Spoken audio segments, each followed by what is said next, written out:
Oh, I've got to make myself bigger. I'm really small. Huh. Here we go. Hey, everyone. Welcome to Unleashed with Scarlett Johnson, presented by Moms for Liberty. And we are live. Like, I've been doing recordings and airing them. This is actually live. And this is a concept I've been wanting to do. We've got so many guests today. It's kind of a free for all. People will be popping in. But this is the Parental Rights Podcast.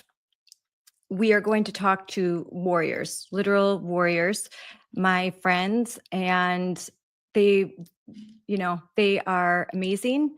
And with no further ado, let's get one of them on right away. Hi, Shannon. Hey, Scarlett, how are you? Good. I mean, I literally ran here. I was throwing laundry in. So if I'm a little discombobulated, it's because my daughter had a late start. I hate No those. worries. You're a mom. I get it. So I'm Thanks like, for having me on. I'm so excited. look at your background. Looks so cool. Yeah, Oh, there you wait, are. I love it. I love it. It looks so professional. We're moving up in the world. You've inspired me, Scarlett. Gotta get my whole setup going here. I'm actually going to be doing some rearranging myself because right now I'm against a wall and there's a window here. So we moved the crib out and I'm actually going to take that wall. So I think it'll look cool. I'll do that over Thanksgiving. It looks And pretty. yeah, I like it. It's pretty. It's pretty. It's calming. It's like because I have to do all my work here and then I can turn off all of these lights that I have all around me and do some work. But Looks awesome. yeah, I'm a bit tired because Erin's here too. I'll bring her up in a little bit. But I'm a bit tired because at the last minute I came in from DC and then I had a Yeah, how text. was that? What did you do there? Oh, that was great. I did a lot of things. I checked into the press office, it's just cool to be able to walk in through the gates, um, have my badge and just in awe of the White House, and I brought my professional camera. And so I took a bunch of really good pictures. And then I sat the press conference that's usually on Wednesday was canceled because the first lady and Usha Vance, the second lady, went to Camp Lejeune. Yes. And so the focus was on what they were doing there. And then the president was meeting with Saudi Arabia, Prince, and all of that. So it was pretty quiet. And then the next day, the press conference on Thursday, and Linda McMahon came, which was a surprise. That was really cool. And then I fly home. I go speak at a Moms for Liberty event because I did not want to miss that because that's like our grassroots. So Racine and Kenosha, not too far from you. Yep. And then I got a call. Oh, you want to go on Trace Gallagher's show?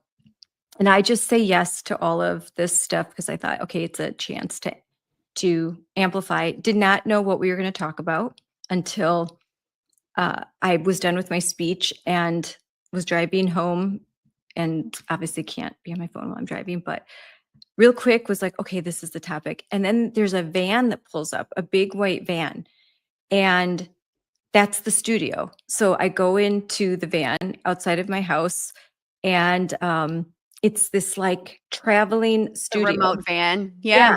I've never seen anything like that. So Yeah. it's cool, but I don't think people understand, like, I can't see Trace Gallagher. I can't see any of the graphics he's pulling up. I have a microphone in my ear. I can only hear what he's saying. And the van would get too cold, too hot. So the driver, Chris, was so nice. Shout out to him. He was so nice. I said, I feel nauseous. He said, people have thrown up, but it's okay. I'll be fine. Oh, because they get disoriented? I know. I just was so nervous. And then I'm looking, and you're looking at nothing. So you have to pretend like you have to pretend you're talking, but you see nothing. Like you're looking up and there's nothing. Yeah, that's awkward. It's weird, and I can only hear, and there's a little bit of a delay, and then it's a blur. I talked up here, and apparently, and then I'm done. I'm like, oh my gosh, was I terrible? Did I just sound like Great. I'll check it out and I'll share it when you post it. I know, I'm waiting for it too. My husband recorded, but you could hear the kids in the background but it was cool. It was really cool. Tree Skeller was really nice that when I got to talk to him, and they were starting to tell me what to do, and I hear in the background they're like, "Oh, she knows what she's doing. She does this all the time." It's like it's different doing the podcasting than these clips, right? You know the difference. Yes, it is different. Yeah. Like you've been on all the Fox News shows and Newsmax. Like I think people like you have 30 seconds to say something Very and quick.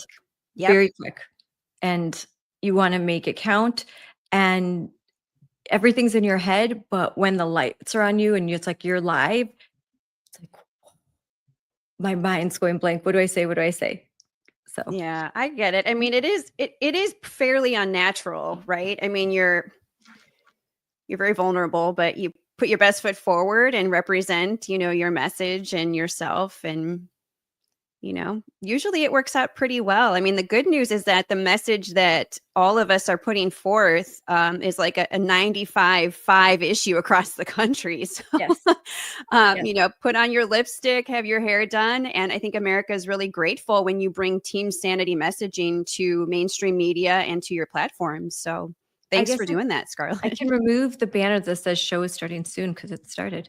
I always forget Yes, that thing. it did So start. let's introduce you because you just come up and start talking.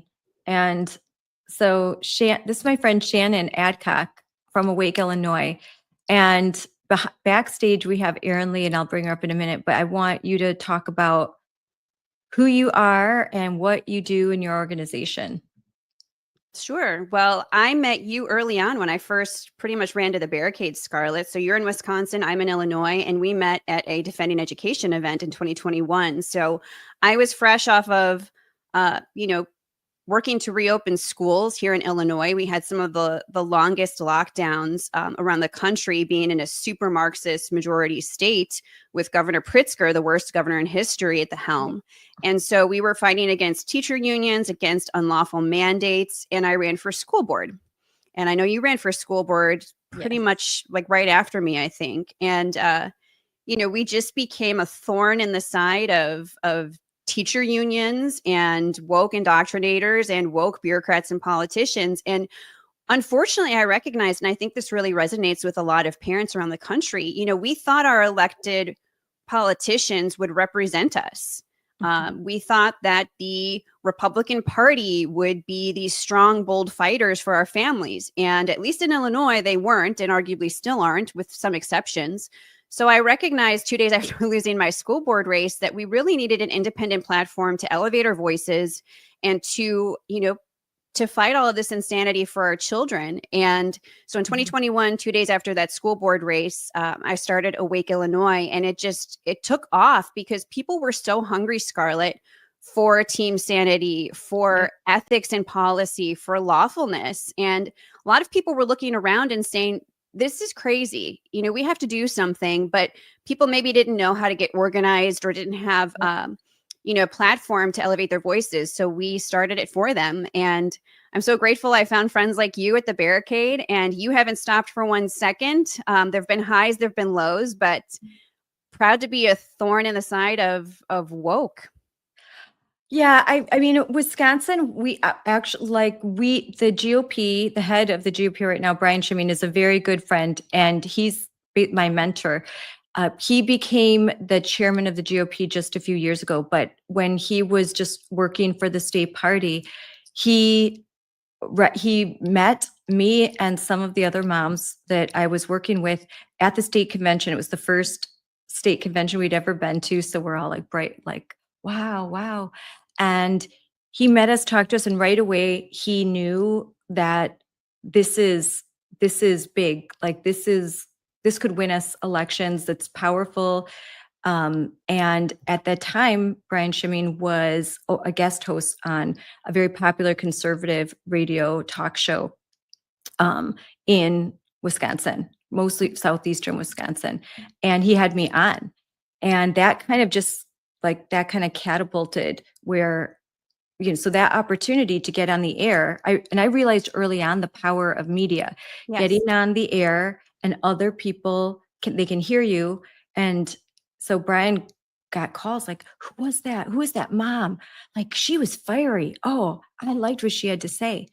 And so that kind of got started. Now, um, there were members of the GOP that were not forward thinking, that did not think that they should get involved in school board races or nonpartisan races. And what happened was eventually a lot of us basically started to join our county party, run and win elections. And then now I think the vast majority of local GOP participate in their local school board elections, and they support candidates, and they know what time it is they're involved. So I think because Wisconsin's been a battleground state, we've been really lucky. I'm happy. It's not perfect, but I think a lot of the leadership of the GOP is very supportive of the parental rights movement. Just we don't have a lot of money. I mean, it's just slim pickings. So yeah, I mean, J.B. Pritzker pours millions and millions of dollars into statewide elections to get Democrats elected, but there still have been outliers who've been able to grassroots campaign and get in. But I haven't seen as much unification that you've experienced in Wisconsin, where the GOP realized, okay, we really have to lean into this. I think that the old guard of the establishment of the Republican Party in Illinois is still very fearful, and it's safer for them to talk about crime and taxes, which granted, there's plenty to talk about in Illinois. I mean, we've made national news for both of those things, but the parental rights movement is a very unifying movement, and it is a hot button issue across the country. So when you're in Illinois and you've been losing for decades, what do you have to lose? Start working with grassroots organizations like Awake Illinois, Moms for Liberty, and all these people who have not been canceled by woke and by the clown cars and by these, radical crazies. There's a lot of grit in that to be learned as a candidate in the political landscape right now. So there could be a lot of, semiotic relationship building that could happen there. And grassroots has a good following. So a candidate, even for a self-interest standpoint, should want to do that to help campaign, on the cheap. Yes. All right. I'm going to bring up Erin. Hey, Erin. Hi. Erin Lee.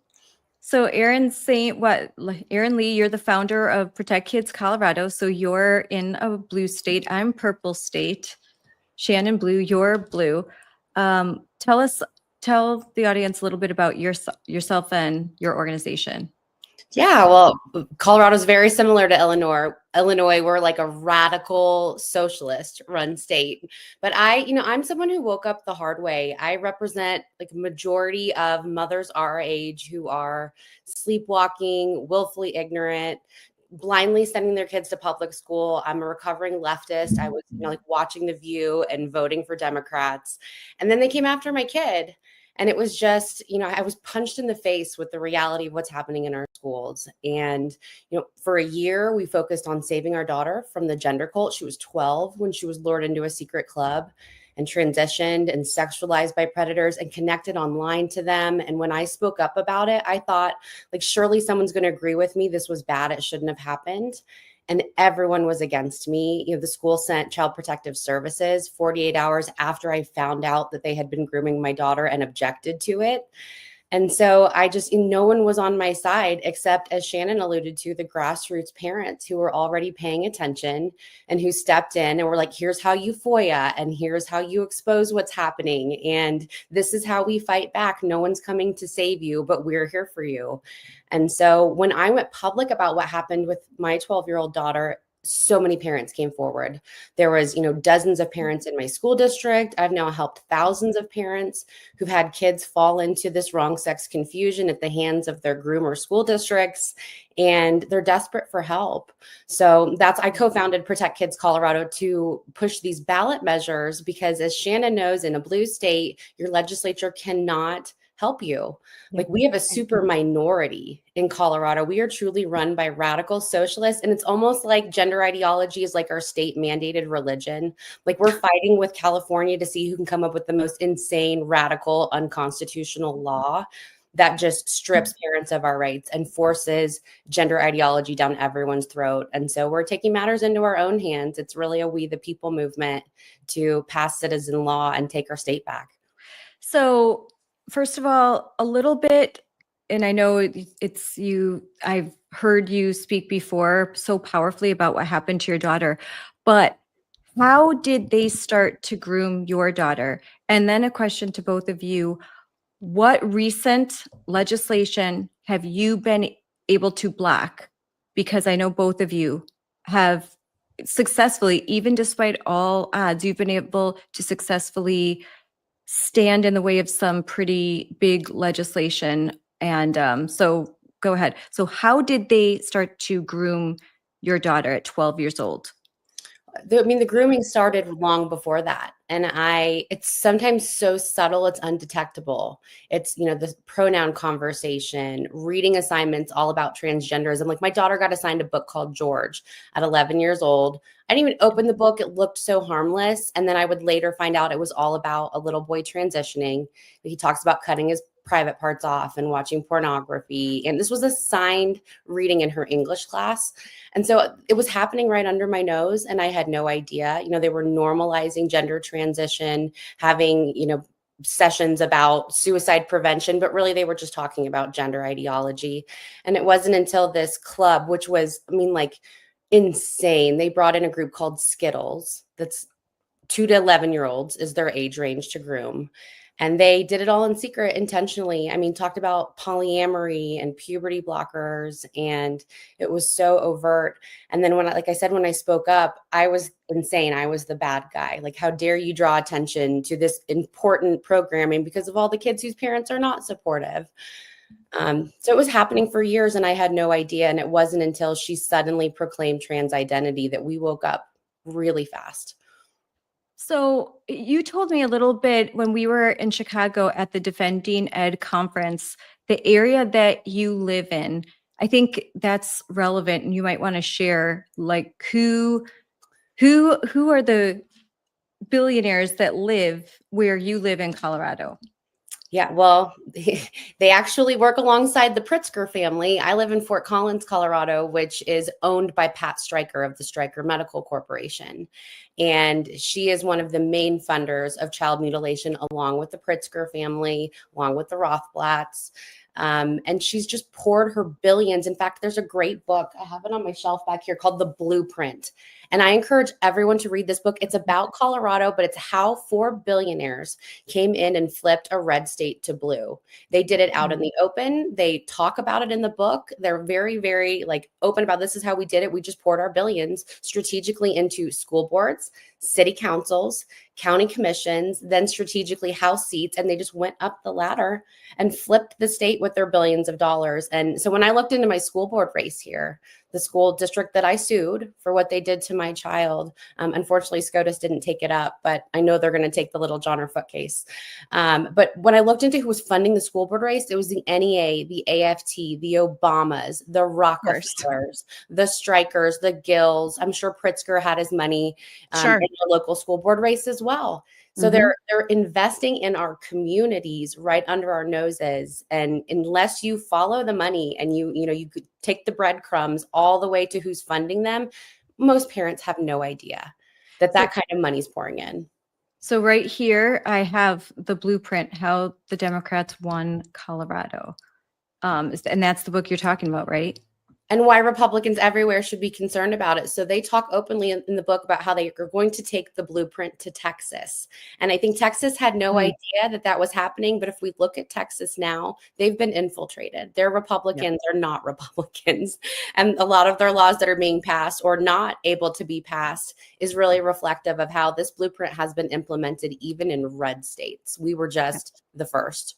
That's scary. Wow. I'm going to get this book. I did not even know. I'm putting the link right now in the comment section so that people can get to it. It's insidious, and the Pricksters, and right, Shannon, doesn't he have a transgender sister or something that's a cousin? Okay. Yes. Colonel Pritzker, who was a Republican leaning donor up until he got involved in transgenderism. He now goes by Jennifer, and he has poured millions of dollars into, for example, Lurie Children's Hospital in the city of Chicago, which has a gender clinic and has been doing puberty blockers and gender affirming care, which is careless. It is unethical. And I'm glad that more is coming out from HHS, from the federal government, on the proven harms of mutilating and sterilizing healthy children. So the Pritzkers are, I think, 12th, 13th, 14th wealthiest families in the world.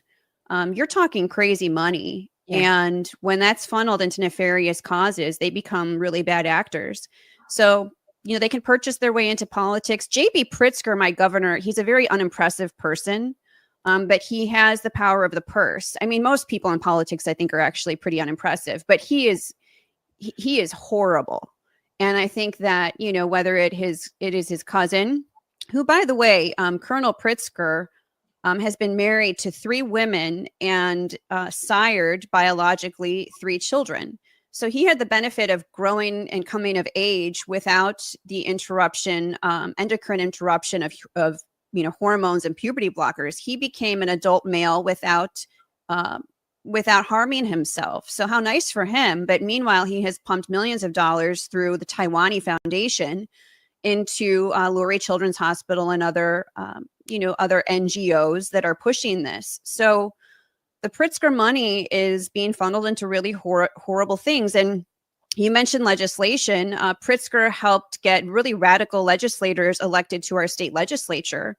One of them, Ann Stava Murray, who at one point was always in photo ops with him. I think they purposefully removed her from those photo ops because we scorched and stopped her radical bill here in Illinois, 4876, that was drafted to label parents like you, Aaron, who are intentional parents, who are looking out for their children, trying to stop them from medicalization and from this grooming of gender ideology.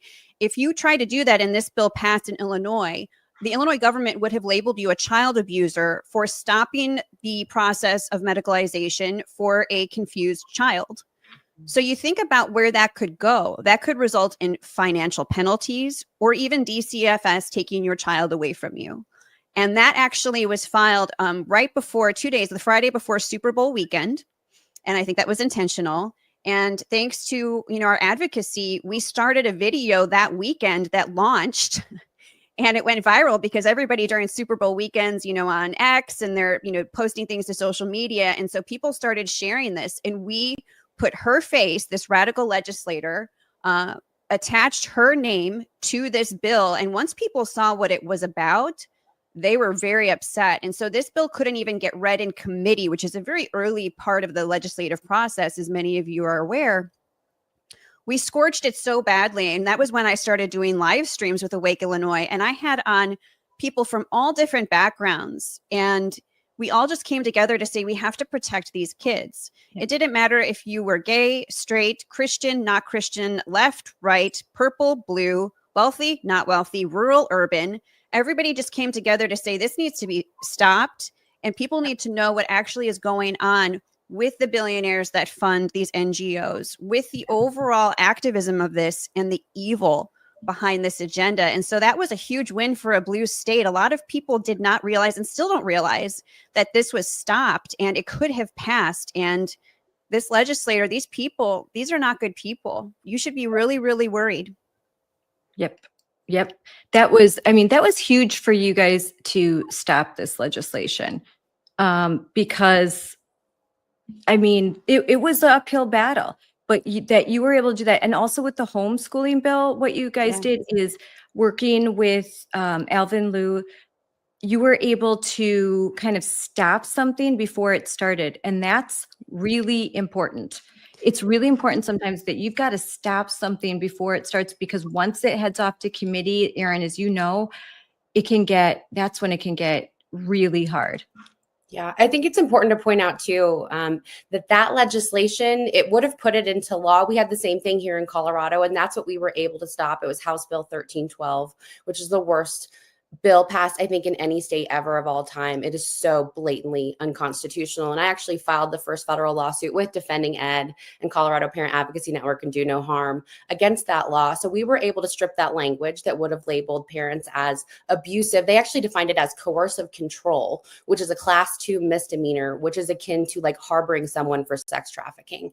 So that level of abuse is what you would have been officially labeled. But what's so important for people to understand is that this is already policy and practice in all of the systems. So Child Protective Services, family court, if parents are not willing to affirm their child, they're already labeled abusive, even though it's not explicitly written into law. And so what's really been on my plate a lot lately is so many parents coming to me who have lost their custodial rights. It's mostly dads who, the moms are what I call transhausen. It's like Munchausen syndrome, where they're pushing their kids down this path of transition. And it's usually the dads in a divorce situation who say, no, you're not a boy. I'm not going to go along with that. And the family court system will weaponize that against them. I know actually a liberal dad who was at the Moms for Liberty panel for 1312, super far left. He's a public school teacher, and his ex-wife, I mean, she suddenly came home and was in love with a woman, and well, she was trans, and then she was a woman, and then she was suddenly transitioning their 7 and 9-year-old sons. And they found themselves in Colorado Children's Hospital for puberty blockers. And the dad probably would have gone along with it.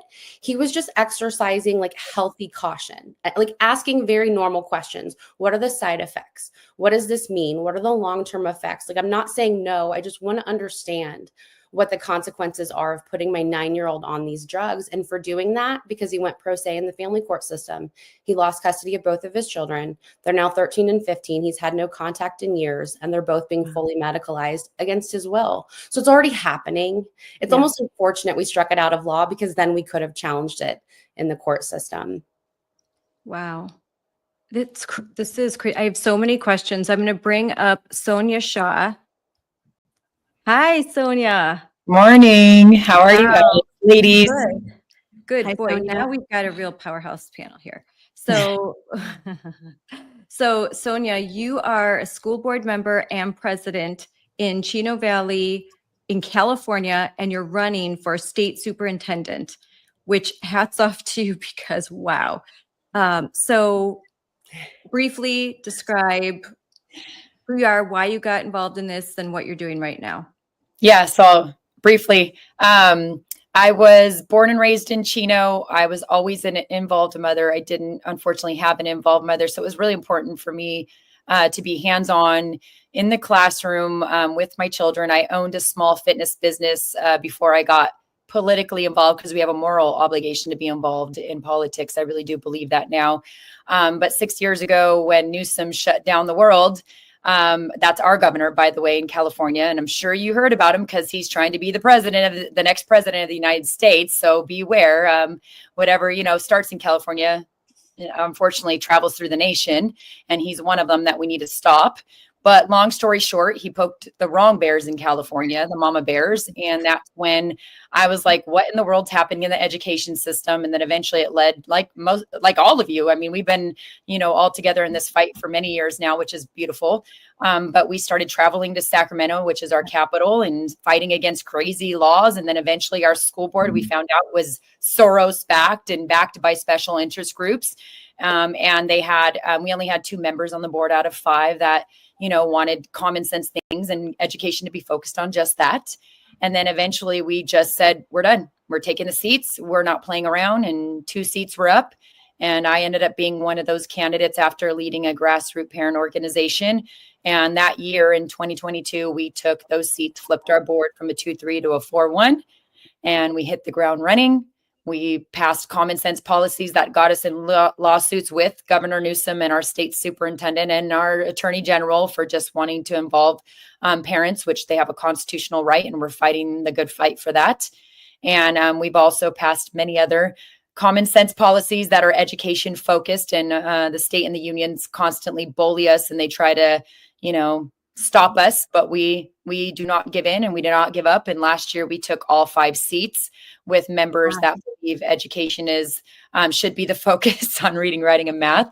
And also all 5 members are in agreement that if they want to come out with us with lawsuits, death threats, whatever it may be, the only way to take any of us out is on a stretcher. And God willing, we have the protection not to have that. And we've made that very clear. So you're in California, and you were able to flip a board, and you're school board president, and you're passing legislation that protects girls' sports, that protects parental rights.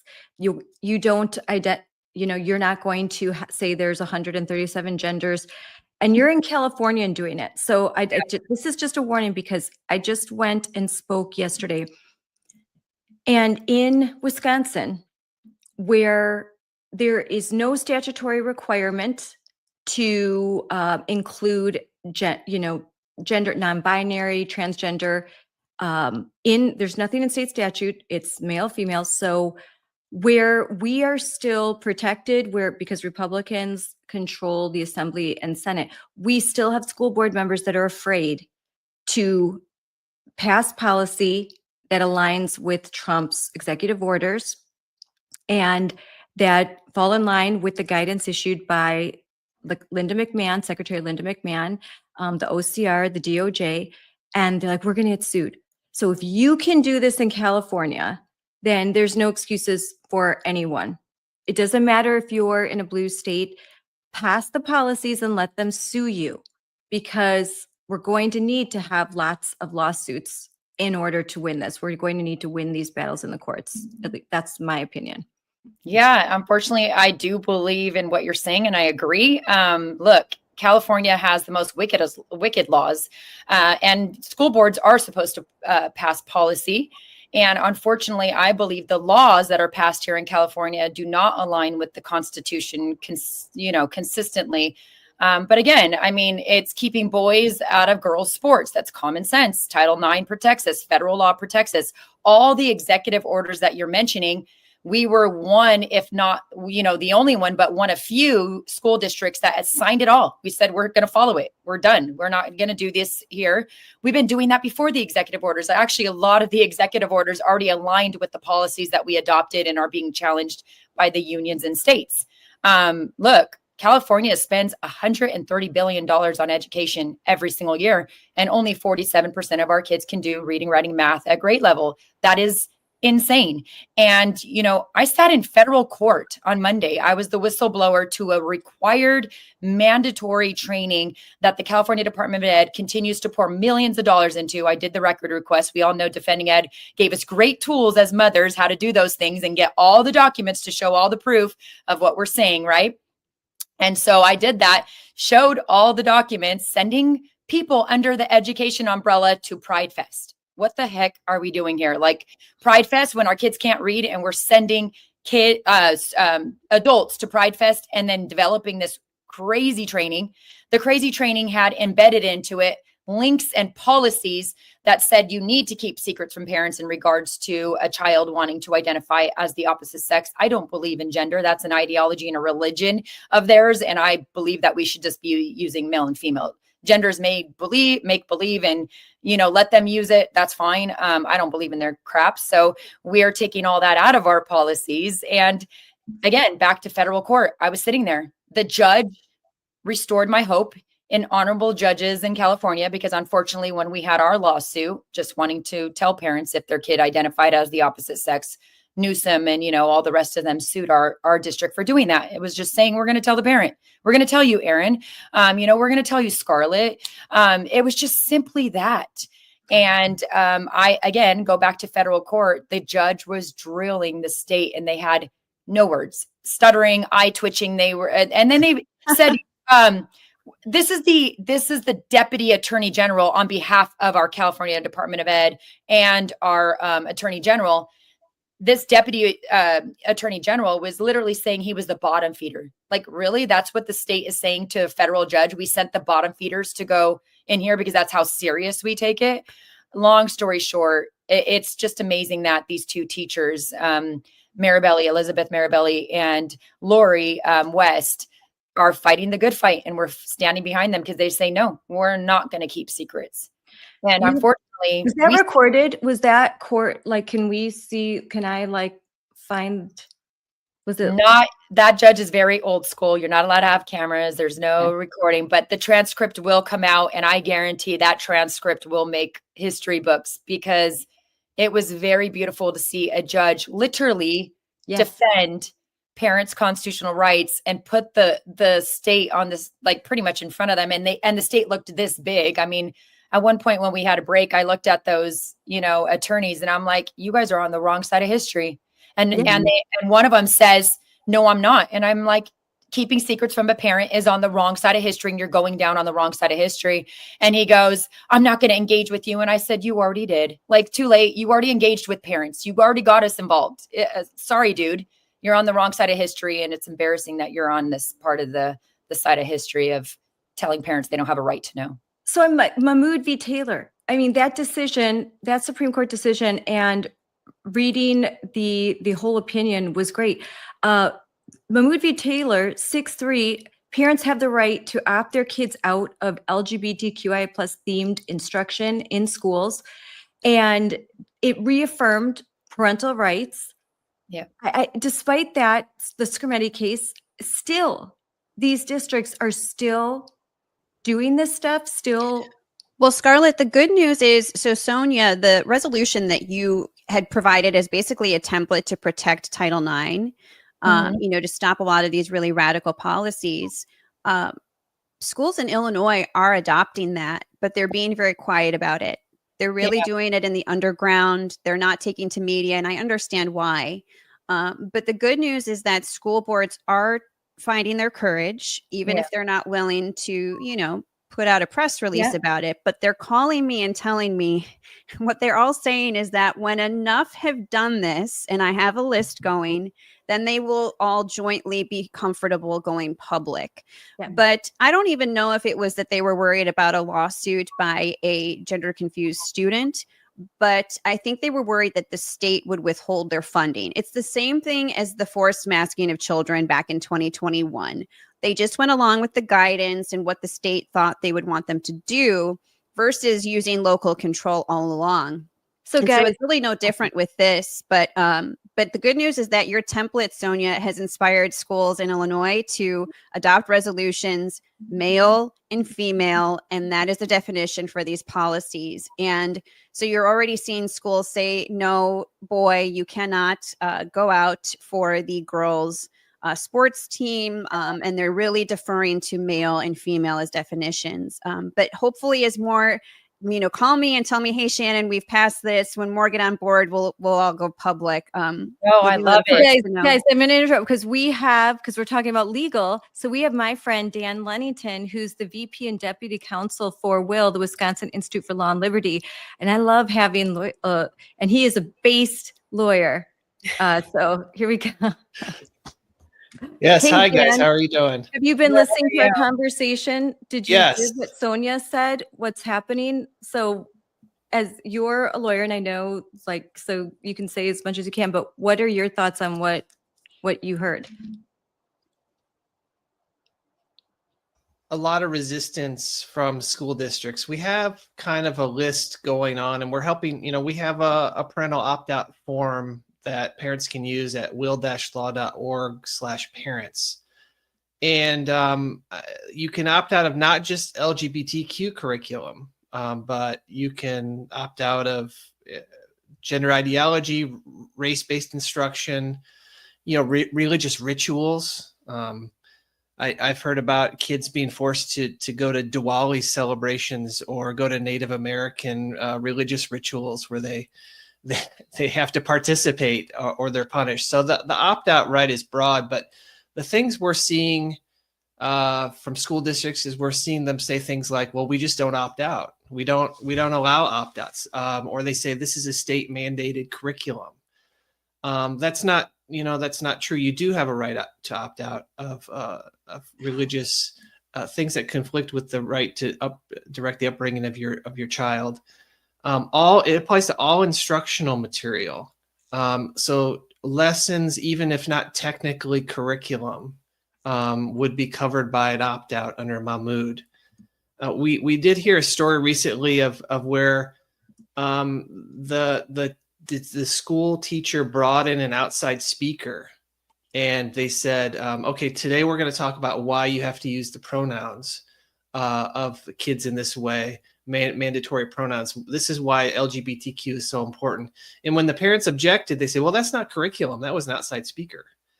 So there are all sorts of little games they're playing. Also, school districts will also say you must use our form. Right. We don't honor blanket opt-out forms. We've heard that. We've heard also schools saying things like, we don't do any of that stuff, when you know they are doing that stuff. Also, they'll say things like, well, we already have a sex ed opt-out. Which sex ed is different than LGBTQ curriculum. Or even mental health screenings. That's something that's being pushed heavily in Illinois too. Yeah, and I was just horrified. Scarlett and I were at a conference a couple of weeks ago, and I was horrified to learn in New Mexico that they have these community schools where they actually have like healthcare inside the schools. Yep. I didn't even know such things was possible. I'm working in this space, and I just thought that's horrific. The parents never going to know like what's going on. Tons of money of grants to get that here in California, and partnering with people like Planned Parenthood. I do want to mention with the Mahmoud case, our district, this is why I'm telling people, like, you could do the right thing and the state can't really touch you. And if they do, it's only going to bring awareness. So let them touch you, because then you have great attorneys like you. But we've already had a policy long before that case took precedence. And what we did when that case took precedence, we just brought our policy back out and we just cemented that into there. And it helps us because that policy says any controversial issues, which includes the LGBTQ, which is legislated into curriculum here in California, unfortunately, parents have to be notified, kids have to be given the right to opt out of it. And that includes putting propaganda in the classroom, hanging all over the classroom. Well, did you notify the parents? And what is that being used in the curriculum? And did you give them a way to opt out? So we've been very aggressive at putting out what I call these union activists that are pushing this, I don't know what nice word to say about it, this garbage into the classroom. We just use it as our tool to say, nope, you're doing it wrong. You need to do the right thing. And parents weren't notified. So sorry, you can't do that. And if they continue to, defy, we all know what that means. They're unfortunately, again, in California, to get rid of a bad union activist. Because I don't like to say they're teachers. I don't believe they're teachers. Teachers are there to teach our kids and give them the tools, not indoctrinate our kids. But again, we continue to do everything we can to send the message. You're not going to do that here, especially in our district. But I think we have an opportunity to take any state. And I love it because we all come from different states, right? But I always try to tell people, red states have the worst board members. They're just not aware of it, right? Mm-hmm. They're not. These people, this is a national agenda. This is not just California. Yes. This is not just Illinois. This is not just Colorado. This is a national agenda. And if we don't start waking up and paying attention to the NP, elected positions, the nonpartisan, we're in trouble, guys. Like you can get all the red legislators you want, all the Republicans, but if you don't have people in those nonpartisan seats doing the right thing, I mean, we're proof in California. Look at what's happening. We're making the Newsoms, the people that are going to run for presidency come off their throne and really show who they are. Yep, exactly. I mean, they wouldn't be exposed if it wasn't for the parents that decided to say no, right? Yep. That's Dan, so you true. described every roadblock that I have come into, which is outside presenter, state mandated curriculum. In Colorado, it's actually in first grade. They mandated, it was a House bill in 2019, that you must teach LGBT and Q starting in first grade social studies, which is history and civics class. And we don't have curriculum transparency in this state. So it's like, we're going to expose your kids. We don't even have to show you what we've shown them. I'm curious what advice you have for parents that hit those roadblocks, because I get that all the time from parents. Like, I sent them an opt-out, they're not honoring it. Or even state law requires that I must be notified of this survey, this very invasive survey. We have what's called the Healthy Kids Colorado survey, which asks your kids if they're trans 8 different ways, 8 different times.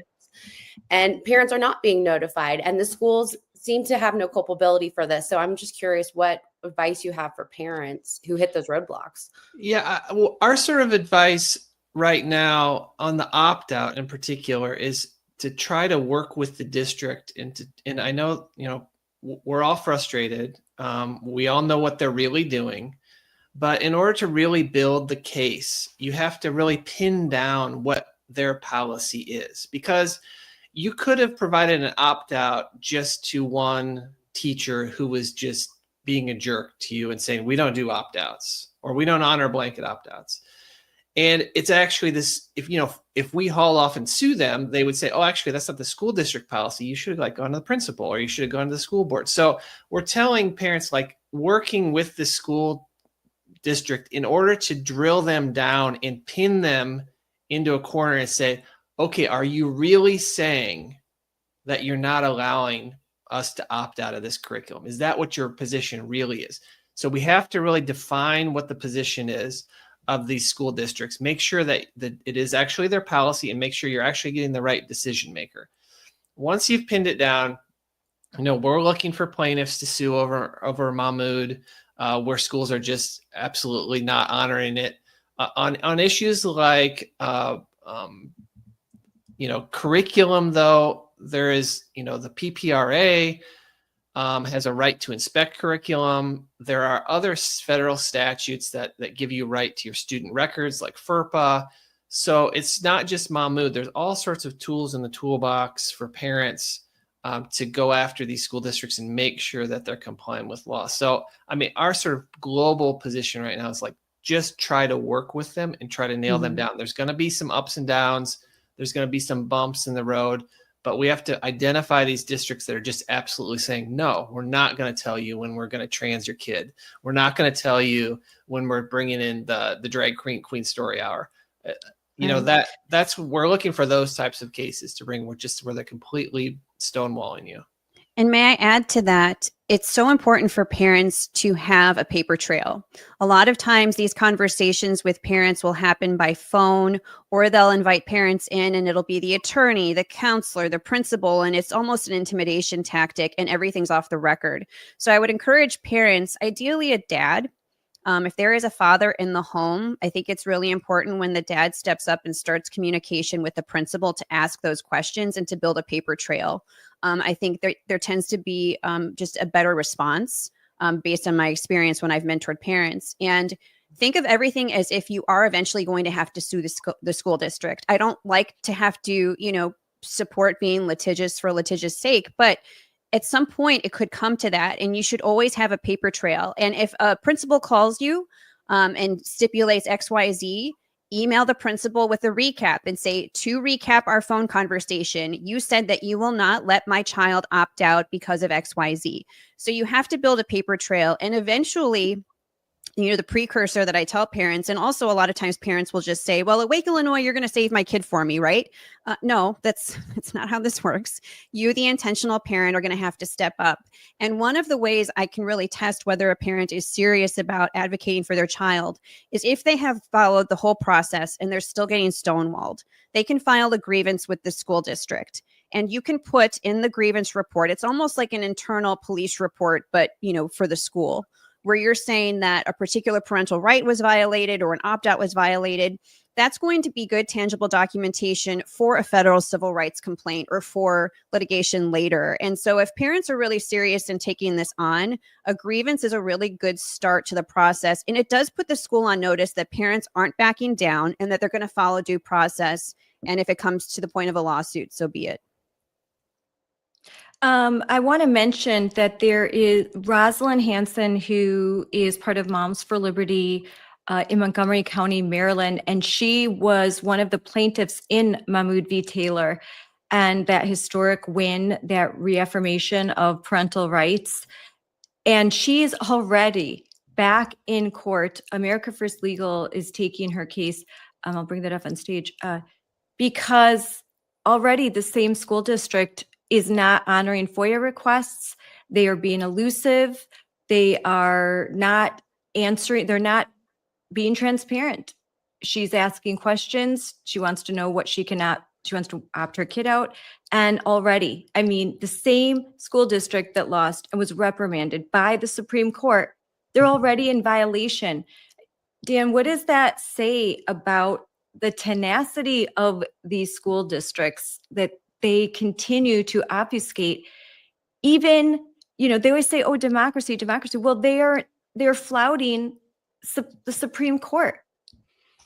Yeah, we see this a lot. We've seen this a lot since 2020. I work a lot in the DEI space, and that is another area where not just schools but businesses will just dig their heels in and say, "We don't care that the law says you can't discriminate based on race. We're going to just keep doing it because we think that's super important." And I think that these teachers, for the most part, have been trained so much that that they think they're saving lives. Mm-hmm. They think that there are all these kids out there that without their protection, and they need to be protected from their parents. Let's just make that absolutely clear. That they're the heroes in this story. They have put themselves as the center of the story. They are the heroes, and they're out there protecting these kids, making sure that they grow up to know that their gender is fluid, that they can have whatever morality or no morality in the world, that the virtues that their parents taught them are probably wrong and old-fashioned and discriminatory. And when you have that mindset, it's hard, and you've just got to dig in and root out these policies and these actions one at a time. I mean, we say, that in a lot of these cases with, the win in Scrimeti, the win in Mahmoud, we're going to have these wins hopefully soon in the West Virginia case and others that, we won the air war, but we have not won the ground war. We have to go house to house. We have to go after each and every one of these, because you know what? We can't bellyache. These are our kids. You are fighting for your kids, and a win has to be followed up with more wins. And so that's why groups like America First and Wisconsin Institute for Law and Liberty, I can name them all day long. Institute for Justice, Alliance Defending Freedom, all over Southeastern Legal, Mountain States Legal, Upper Midwest Law Center. There are dozens of law firms like Wisconsin Institute for Law and Liberty who represent parents for free. We'll litigate for you for free. We'll take your case on for free, so you don't have to. And that's why we're here. That's why this network exists of state-based and national-based litigation centers and policy centers. And I have up on the screen leaked NEA training materials. Shannon, you put this up yesterday, and it's actually was one of the questions I was asked when I went on Trace Gallagher. And luckily you had sent me this link, so I knew something about it. But you did an exhaustive thread, Shannon. So what has been leaked? What's happening? And I think it has a lot to do with the conversation we're having right now, where the NEA is doing what in December? Right. Well, this is thanks to the work of Defending Education, formerly known as Parents Defending Education. We're all friends with their team. They do excellent work. So they actually exposed the National Education Association, which is the largest teacher union in the country. The Illinois chapter of the NEA does not like me. Since 2021, when I first started, they put me in their propaganda videos and in their newsletter. And it goes to show the power of an invested and intentional parent. You can become the perfect adversary to the largest teacher union in the country. But what has been exposed is that in December, they're going to have what I would call a total activist-based training for educators to keep secrets from parents in the classroom, to push transgender ideology onto children. There's even how to come out at work. So all of this sexuality-based identity politics stuff. There is no discussion of literacy. There's no discussion of dyslexia or math. And in the state of Illinois, we have 30% proficiency in reading. In other words, 70% of our children are not reading at grade level. But the largest teacher union in the country, which donates to Democrat candidates every election cycle, is pushing activism, leftist progressive activism in this training. And the materials were leaked. Again, Defending Education did a great job here. And it's just such a shame that it has brought our public school system to its knees. But at least we have receipts now, and parents are figuring this out. And it doesn't matter if you are a Democrat, Republican, far left, far right. Nobody should want secrets kept from them when they send their children to school. But this is what the teacher union is focused on. And we have to ask, why is this their priority and not literacy and math? Yep. So if I can add, Shannon, this is what exactly I was sitting in federal court on Monday, because I was the whistleblower that provided the screenshots from a required mandatory training, that exactly what you're saying. It's already in California. It's legislated. It's already rolled out. It's called PRISM. And everybody should be aware of what that is. It's actually pushing everything you said, LGBTQ plus, into the classroom, and then requiring districts to use the links in there for model policies, which included keeping secrets from parents in regards to this. California has and continues to spend millions of dollars into this training. And this training, we keep saying it's not stopping in California. Obviously, the NEA is proof of that. And, when I started to blow the whistle on it, we definitely got the CTA and the NEA's attention. And then we received what I call another bullying letter that I ended up ripping at the board meeting and throwing it in the trash where it belongs last night's board meeting. But I will say it's already there. They already have the blueprint. California taxpayers already paid millions of dollars to have it go across the country, because that's what they do. And it's horrifying. I mean, they even went as far as literally saying, after the module that tells you to keep secrets from parents, the next module is using an example of a special education student in 8th grade wants to be called they and them. And pretty much you're to affirm that. And that made me want to punch a wall. And I keep saying we need to be more relentless than them in protecting our kids, because they are relentless at destroying our kids. We have the screenshots, recordings, everything. And I ended up, making sure that the attorneys that are fighting this in federal court have access to it all, so they can continue to expose it. And I'll continue to expose it, regardless of all the unfortunate lawfare that they are using against our district. I mean, we have multiple court cases. And now I think people need to be aware, you can win or lose in federal court. And we all know the Constitution's on our side. So they know we're going to win that part, but they're now using, I don't know if you guys have it. We call it PERB. It's the, administrative law way that unions use to, I don't think all states have it, but some of them do. If you were to violate a teacher's work condition, well, you tell me why we're in court for parental notification when the teacher had nothing to do with it. It was our admin going to tell the parents. We're getting sued for that one. We're getting sued for our flag policy, getting all flags out of the classroom except the U.S. flag and our California flag and military flags, right? We're getting sued for every common sense policy you can think of. And if we're not crazy, they're a total activist arm. They aren't even for teachers. I've talked to teachers. They've stopped giving dues to this organization because they don't help them when they're in a pinch either. They're not for students. They're not for teachers. They're not for education. They're for far left activism. But can I just read to you one of the pages? And again, if you go to defendinged.org, you can get all of the leaked materials. But can I just read this page 45 of this leaked material? Architecture of a race, class, gender narrative. That's a word salad right there. Listen to this. Name the villains who violate our values, expose their motivation of getting back into or holding on to power, and position them as a barrier to what our families need. Call out the villains, exploit divisions across race, and exploit the lack of familiarity with transgender people. Again, this is the largest teacher union in the country. They're not talking about dyslexia. They're not talking about literacy, about reading, about math, about getting ready to go into the world and work to have a skill. It's all about gender and race. And in my opinion, it's exploiting children.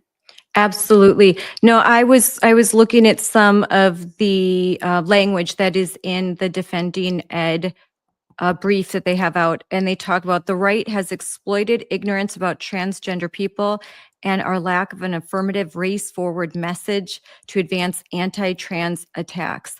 They say things like they want not to say the word gender. They want to pluralize it to genders, that gender is offensive because there's so many genders. Like you said, they call anyone who's in opposition villain. Like we've said, they see parents as villains. They're Right. If they you there's don't want so a much boy hate. in your daughter's bathroom, you're a villain. They're a villain. You are not kind. You are not inclusive. You are not empathetic. You're a bigot. You're a white supremacist. I mean, I joke all the time, you guys. You've heard me say this how many times? They're going to have to invent new words because they've called us everything, but Yep. we haven't stopped. And so, yes, the gender unicorn is one of the tools that they utilize, which focuses on gender identity. I mean, this is crazy lunacy. This is total lunacy. I mean, our grandparents should be aghast at the Yeah. fact that this is what our taxpayer funded schools have become. It is no longer about reading. It is no longer about arithmetic. It is no longer about having a skill for the future. It is all indoctrination, not education. So the gender unicorn, this is an image that's to be used in preschools. Like in Wisconsin, they had guidance on gender expansive 2 and 3-year-olds. And the DPI the Wisconsin Department of Education, when this broke and when they were asked, do you really think that you should be providing materials for gender expansive 2 and 3-year-olds? And they again, this, yes, well, yeah, we stand behind it because loving, belonging, we want to be kind. We want to, there's 2-year-olds that know their gender. It's insanity. It's insanity. Well, it's meant to And confuse children, and it's meant to blunt their natural instincts of safety. And, you know, the same instincts that have kept us going for millennia, they're trying to say blunt that in the name of kindness. I mean, Alvin Louis with Courage as a Habit does a great job of talking about how we need to embrace exclusion. I mean, this is ridiculous. No more of the inclusivity. It's insane because they want you to include everything that is in conflict with biology, with personal safety, and with your family's values. Quite frankly, with simple ethics and morality. That's where we are. And the teacher union, the largest teacher union in the country, is pushing this, and they are training teachers to do this, to have this be, like Dan said, this is their noble cause. They're going to save children from bigoted parents by indoctrinating them. And I feel sorry for a lot of us who have family members who are maybe of the older generation of teachers, where they're very sad to see the profession take this horrific turn. But as those teachers retire, and many of them, I mean, principals are retiring the first minute they can get out of education because they're really sad with what it has become. But as the old guard of teachers leave, they're being replaced with teachers who are indoctrinated in K through 12 and in college and are being taught that this is the way to be a teacher in the classroom, is to indoctrinate kids. Dan, you can see this handout that's up here, and you can see Republicans, their arsenal of racist dog whistles, mobilizing their base with race and transphobic tropes and all this. As a lawyer, what do you make of this? Is the NEA, this is the professional development, and I know that Will has filed cases because of professional development just like this. Yeah. You know, it goes back to they're spending time on this sort of stuff at the expense of not teaching your kids how to read and write. I mean, it's you know, one of the things that I would, you know, on this sort of like Republican, Democrat sort of, who are the enemies? Let's get the enemies. Now, you know, a school district is of course allowed to have its own speech called government speech. So a government can take certain positions that we would disagree with. Government can say things that, you know, can put up flags that we don't agree with. Can make public statements on topics that we oppose. You know, President Biden was saying things all the time that we didn't agree with. It didn't mean that he as the president couldn't say those things. So school district can say, you know, hostile things, but at some point it becomes hostile to preventing a child's own freedom of speech or forcing that child to speak, which would be compelled speech. or interfering again with parental rights to direct the upbringing, the religious upbringing of your child. And there was a big win in Ohio, right? About that was a case that just was announced. Yes. Yeah, that's the Defending Ed case from the Sixth Circuit. It's called Parents Defending Education versus Olentangy. It's Olentangy School District. So in that case, there was a school district policy against bullying and harassment, which allowed punishment of school children for, quote, knowingly using pronouns contrary to a student's gender identity. And so parents sued, claiming freedom of speech. They lost, and they lost again. And the case was taken up by all the judges on the Sixth Circuit Court of Appeals. So 17 judges heard the case at once. That's called en banc, when the whole Court of Appeals hears it.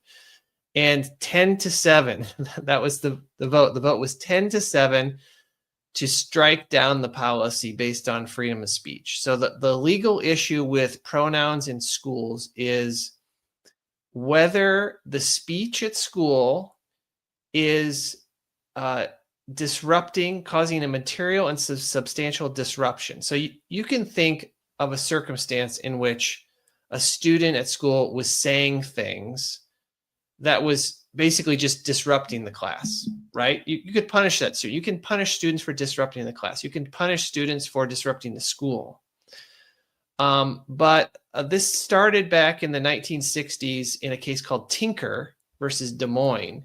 And in the Tinker case, little Mary Beth Tinker, who was 15 years old, she wanted to wear a black armband to school to oppose the Vietnam War. So bless her heart, opposing the Vietnam War, exercised core First Amendment freedom of speech issues. And her brother were suspended from school from just wearing black armbands. That case went up to the U.S. Supreme Court, and the Supreme Court famously said, it can hardly be argued that either students or teachers shed their constitutional rights to freedom of speech or expression at the schoolhouse gate. So students don't shed their constitutional rights when they walk through the door. Mm-hmm. And so the test has always been, since that case in the 1960s, has been, does the conduct actually cause a material and substantial disruption? Well, this school district in Olentangy, they didn't even put on any evidence. They just said, well, bullying is bad, harassment is bad. And so we're just going to have this blanket policy that if you call a transgender girl the wrong pronoun, then you are going to be suspended. And they didn't put on any evidence that actually there was disruption caused, which is their burden. They are the government. Schools are the government. They have to prove that that their interests override the interests of the student. And so that's really the case in the Sixth Circuit now. And I would say, like, going forward, we have to be, we as, conservative parents have to be careful and acknowledge that there are times when wrong pronoun use could bully or harass a student.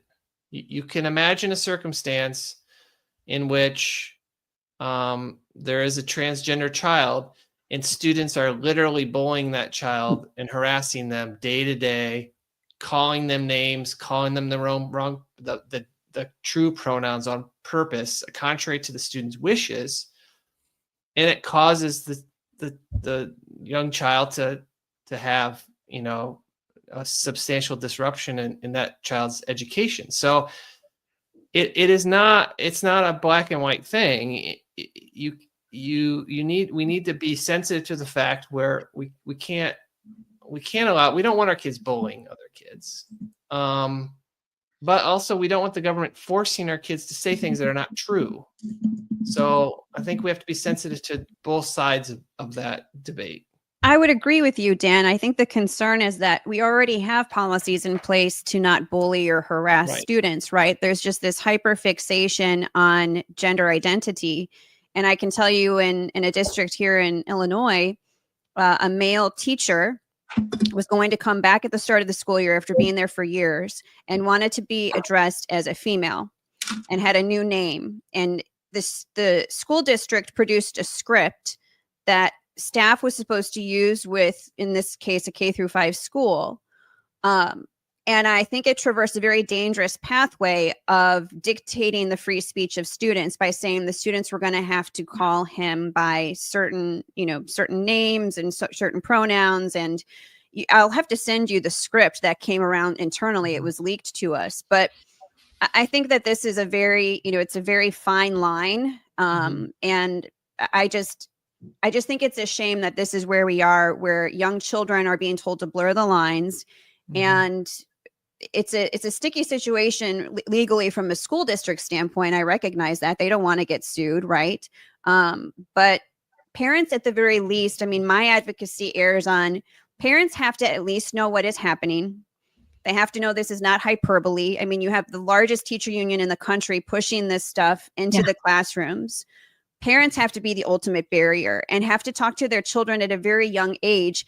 And hey, it might be worth, especially if you have a high school student, for them to have maybe practiced, hey, Tinker versus Des Moines, you cannot control my free speech, to just have that ready to go if teachers are starting to coerce students. But we have to talk to our children from a very young age and be the barrier, because this is happening. And I know a lot of parents are worried, but the more you can talk to your children about it, the better prepared they'll be.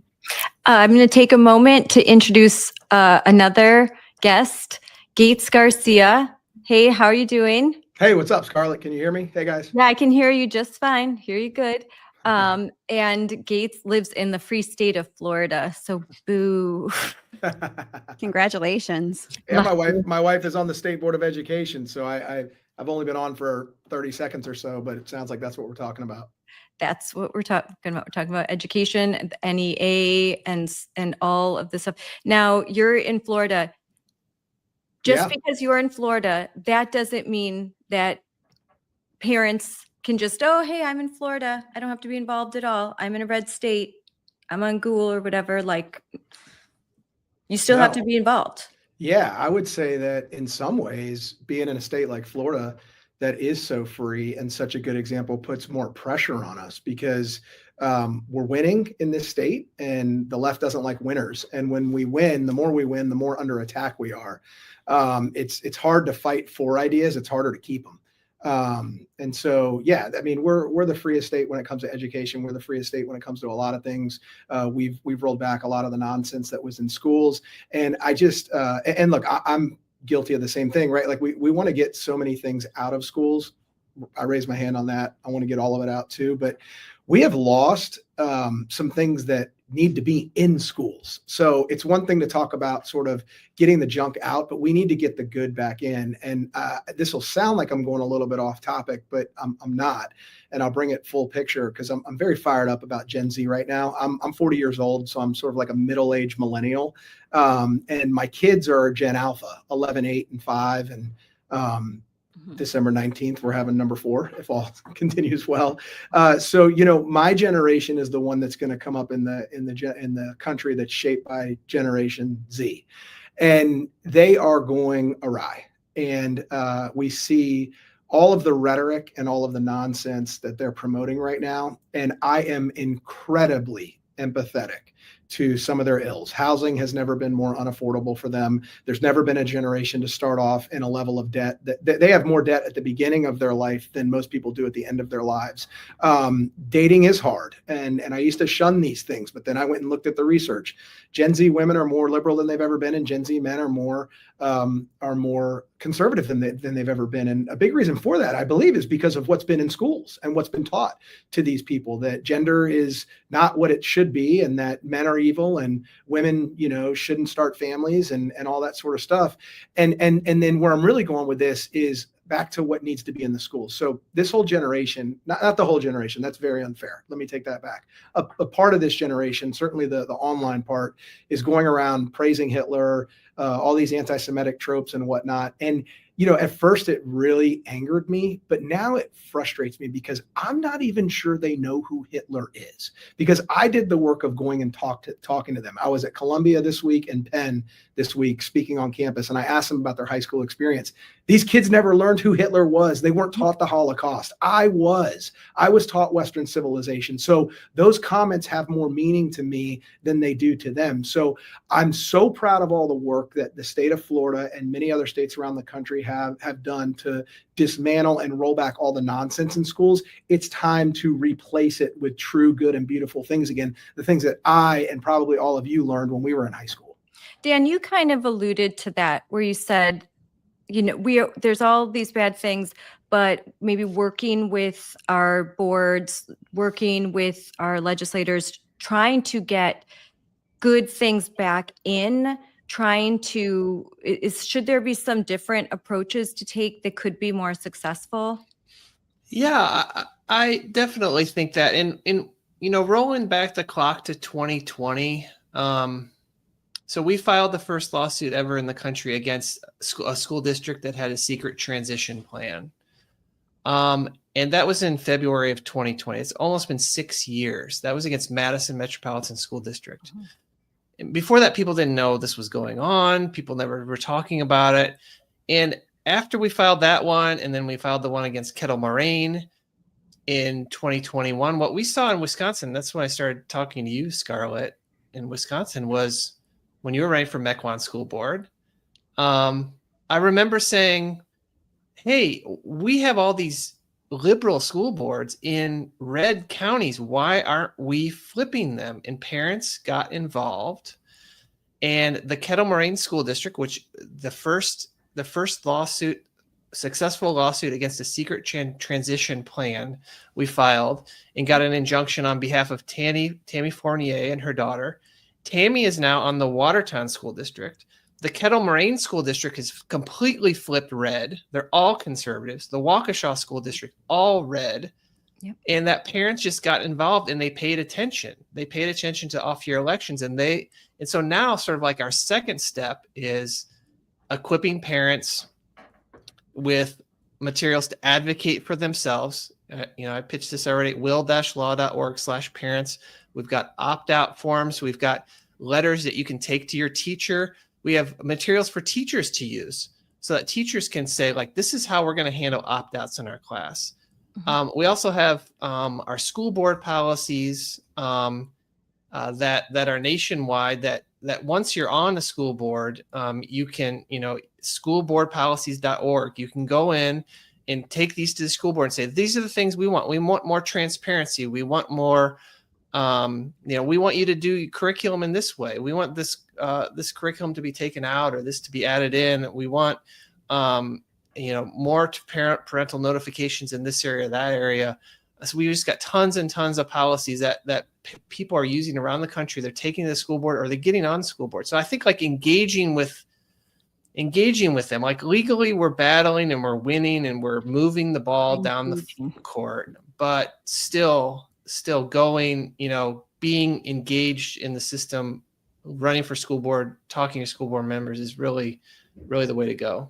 And once they're on, we can't leave them, because I've heard a lot of conservative school board members say, I get on and then no one shows up, right, Sonia? No one shows up anymore. It's like, oh, we won. And then you're leaving these board members, some who maybe you've recruited and they're newer to all of this and they've agreed to run. And then you're leaving them high and dry, getting attacked, because the left still brings, their band of crazies around and activists, and they've got unions and they've got all of this money and all of these outside C3, C4 PAC groups that come in, and then they're kind of stuck there, and it's demoralizing, and it's not something that they want to continue to do if they don't have the community support. And if you're always criticizing and not offering solutions. Now, like to what Gates was saying, in Wisconsin, we passed bipartisan legislation on teaching the Holocaust in classrooms. And that's something, because if kids don't even know what the Holocaust is, what happened, and they don't know who Hitler is, which I totally believe, because Sonia, you could tell us in California that in one of the top universities in this country, ranked 27, they've just discovered that 20% can't do second grade math, and even 60% or so can't do 8th grade math, and they have to do remedial math. So yeah, so they're not learning math. They're not learning history. They're all the teachers unions and professional development is on, gender stuff, and they're not focusing on the right things. They're focusing on SEL and feelings, and they look at education through the lens of race and privilege. So you're privileged if you can do honors math. So we're going to take that away because that's white supremacy. All these ridiculous ideas are dumbing down education. So Sonia, first, respond to what I said about California, and then Gates, I'll let you respond too. Yeah, it was discovered that 1 in 8 students were needing remedial math. I mean, but that's the system that has been set up. I mean, we keep telling people it is literally millions upon millions of dollars that are spent in our education system to push ideologies. Nothing about helping kids, get better at reading, writing, and math. I could tell you our district faces challenges all the time, including financial challenges, because we're doing the right thing. In California and in many states that are doing the wrong thing, they award people who are failing kids. I mean, we could just take Title I, created back I think it was in the 60s. And it was created to get districts and school to have kids get better results. The results keep declining, and we keep throwing money at it. And we're over here like, why do you keep throwing money at something that isn't working, right?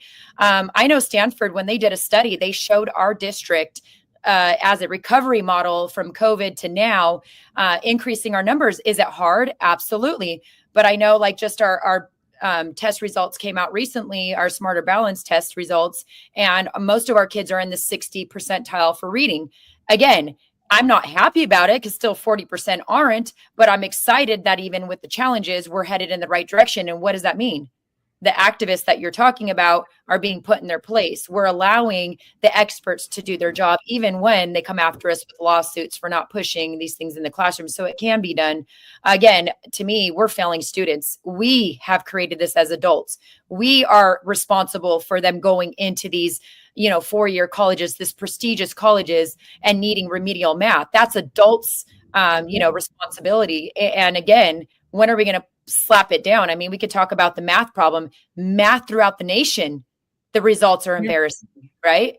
And we literally in our own district are being looked at by people who are doing studies, and that's in California, because we're taking all these standards. And we know if you're in the education field, there is way too many standards, and we're identifying the critical ones, and we're being relentless in the classroom to have kids pick up those, those standards that we identified as the critical ones, and just pushing it. By 3rd grade, we shouldn't have a student move forward without having to give them the tools. And why aren't they reading? Why aren't they understanding basic math skills, right? Why aren't they understanding these standards? And again, I think we have an opportunity as a nation to embrace that. And these things, these ideologies that the unions are pushing, they are unfortunately watering down what we need to be doing. I think that there's hope. We talk about board members.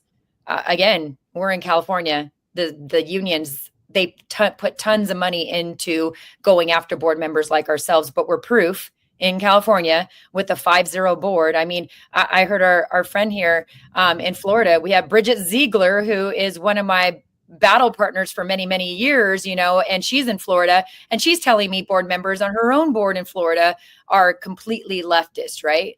But here we are. I know I love this thing because I was on Trace talking about this, the 1 in 8 freshmen. But in California, with Ryan Walters, you guys did a great job. Well, we're trying to get, honestly, teachers to understand their union is not protecting them. When you elect good board members, they're going to protect you. It's really embarrassing for the unions when the teachers are coming to people like me, asking me for help, asking me, hey, we need these tools, when that's their union's job to advocate for that, right? That means their unions are failing them. Why are you giving them thousands of dollars a year to do what? Let me show you what they're doing. They're suing districts like us because of getting sexually explicit material out. They're suing districts like us for notifying and affording parents their constitutional right. They're suing districts like us because they're gung-ho on pushing ideologies and confusing children in the classroom and telling them boys can be girls and girls can be boys, and we're going to let this chaos happen in the restrooms and put kids on safe. They're suing districts that are doing the right thing, but they're using your money to do that. So, right. Well, and China doesn't have teacher unions, and they're not talking about gender identity in the classroom. And that's why we're importing college students from China, because they know how to do math. And President Trump basically admitted that we're importing foreign students because our own students cannot read and they cannot do math. And it's a tragedy. But University of Illinois school system here in the state of Illinois, which used to be a land grant school, meaning if you own property in the state, you got into the college. Now it is overrun by foreign students. Because they are probably more proficient at math and reading, but they also have the money to pay the tuition costs. So there's no chance. I'm a graduate from there. I met my husband there at University of Illinois. Our children wouldn't get into that school. They're too white. So, this is where we are across the country. Our children do not have proper proficiency for basic math and reading, and we're importing foreign students at record numbers. It's so sad how we have failed. I'm glad that you mentioned Gen Z. I have a Gen Z teenager, actually two, one's on the cusp, and then Gen Alpha daughter. I mean, I'm very sad for this young generation. I think they're getting totally left behind. And our country is saying, well, we'll just import, H-1B, we'll just import. And, too bad, so sad. You'll be in debt and good luck. You'll be in debt with a degree that is communications. And what are you going to do with it? My son just graduated from medical school, and I can tell you, there were a lot of foreign students. Can I hop in here, Scarlett? Yes, go ahead.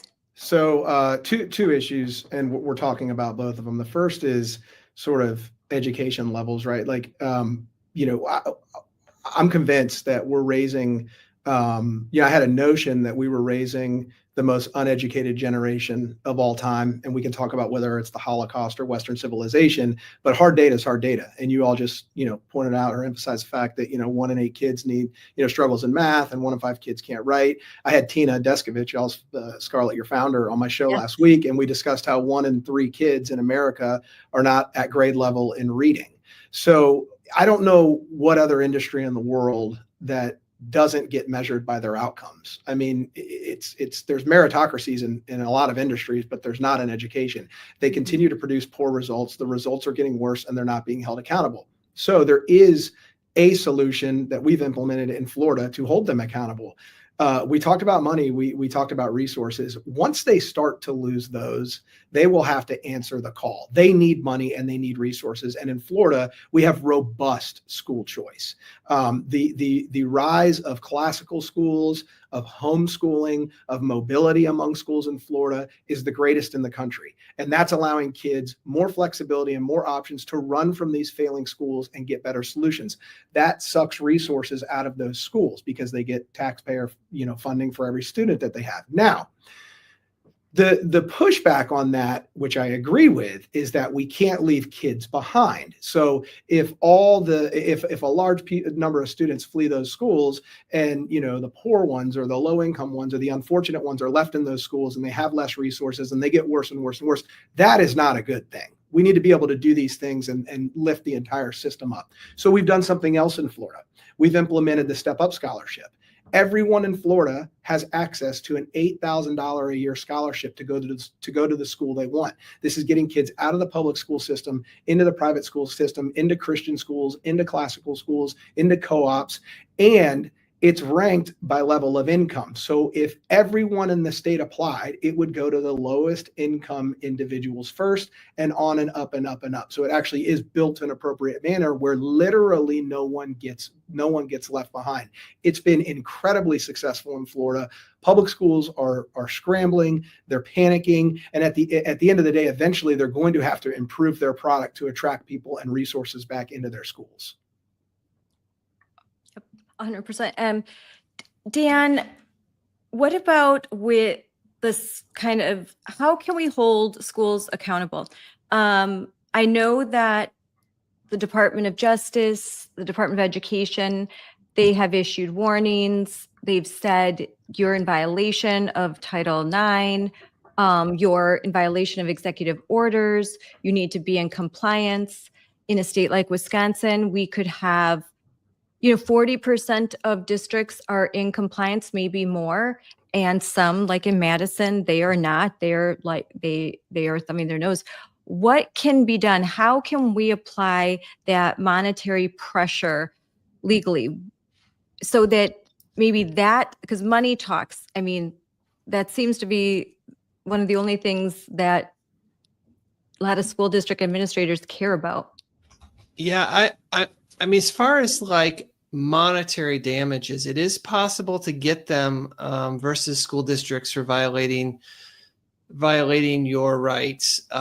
School districts are liable under a federal law called 1983, which is a Civil Rights Act, and that actually today, right now, the U.S. Supreme Court is meeting to decide whether to take two cases that are related to this issue, which could actually result in damages against the school district. One is called Little John versus Lean County. It's a Florida case about a secret support plan for a 13-year-old girl. There was a social transition. They deceived the parents, and then the student left the district. The court is going to decide whether a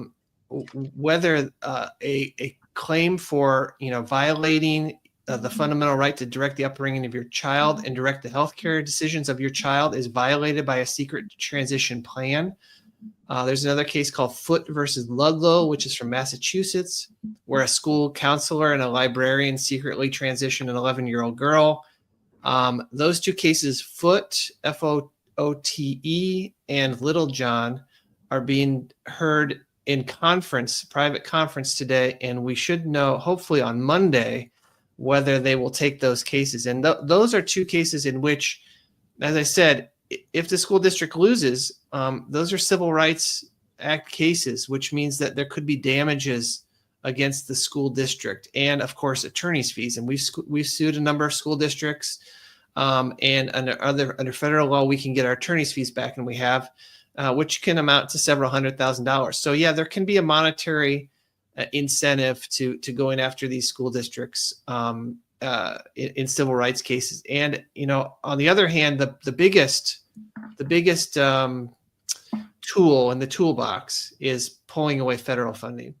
Yep. So the Department of Education has the keys to federal funding for schools. So a violation of Title IX by a school district or a violation of Title VI. Title VI deals with race. Title IX deals with sex. And those violations can result in a school district just losing their money. And so in Wisconsin, I think it's about 10 to 12% of an entire school district's budget is federal. So that would get them, in a lot of trouble if they lose all their federal funding. So that plus civil rights lawsuits can be a financial incentive for them to do the right thing. So the civil rights lawsuits, that would mean that the districts would have to fear that if they secretly transition a child and the parents bring a case and they win, that they can file now damages and they can get their legal fees compensated. That would be huge because finally, I think they look at us and they look at the activists and then they look at the parents and they think even though I'm inclined to agree with the parents, I'm more afraid that what the activists will do to me. I'm more afraid of the pain that they can apply. And so they have to think, what's more painful, like losing a lot of money or just dealing with these activists that are going to bug me? And I think we could finally have a tool in blue states like Illinois where they may say, like, I don't care if we lose the money, but they do. They care. They just don't think it's actually going to happen. And so eventually it has to happen. Like funding needs to be removed in order to finally have them come into compliance, because otherwise they're just like, whatever, not listening to what you say. Yeah, exactly. And I would just say, unfortunately I have to jump off here, but I would say that these possible damages against school districts for transitioning a child, I've heard that in the medical malpractice field that they start the negotiations at $10 million. against doctors when doctors have done surgeries on kids. And most of these are called social transitions, which just means changing your name and pronouns. But we have a case where there's been a binder given to a kid, which is not in my opinion, is not a social transition. A binder is a medical transition. Mm-hmm. And so once you have medical transitioning going on and these irreparable harm to these kids, I think the dollar amount is gonna go through the roof. And so it may be, you get a couple of $50 million verdicts against a small school district. That would be enough to get their attention. Sure would. I know you have to go. I did want to ask you can think about this later. I wanted to talk about the NEA, the fact that it has a federal charter and what that means legally. Like, what can we do if the NEA is going to do this stuff? Is there something that we can do? Why do they have a federal charter? They're the only union that does. So we should talk about that, and I'd love to talk about the in January they're arguing the sports, the girls in sports cases, so we can come back on to talk about that. We'll do that another time because those were my other two questions because those are big. All right, thanks Dan for coming on. Bye. Thank you. So Gates, this is all, you're in Florida, so when you hear some of the stuff that's happening right now, even though Trump's been elected, thank goodness, and the executive orders, but right now there are blue states where chest binders are given out, where secret transitioning is still happening, where they still have the flags everywhere. They're still pushing the gender unicorn. They still have the boys competing in Michigan.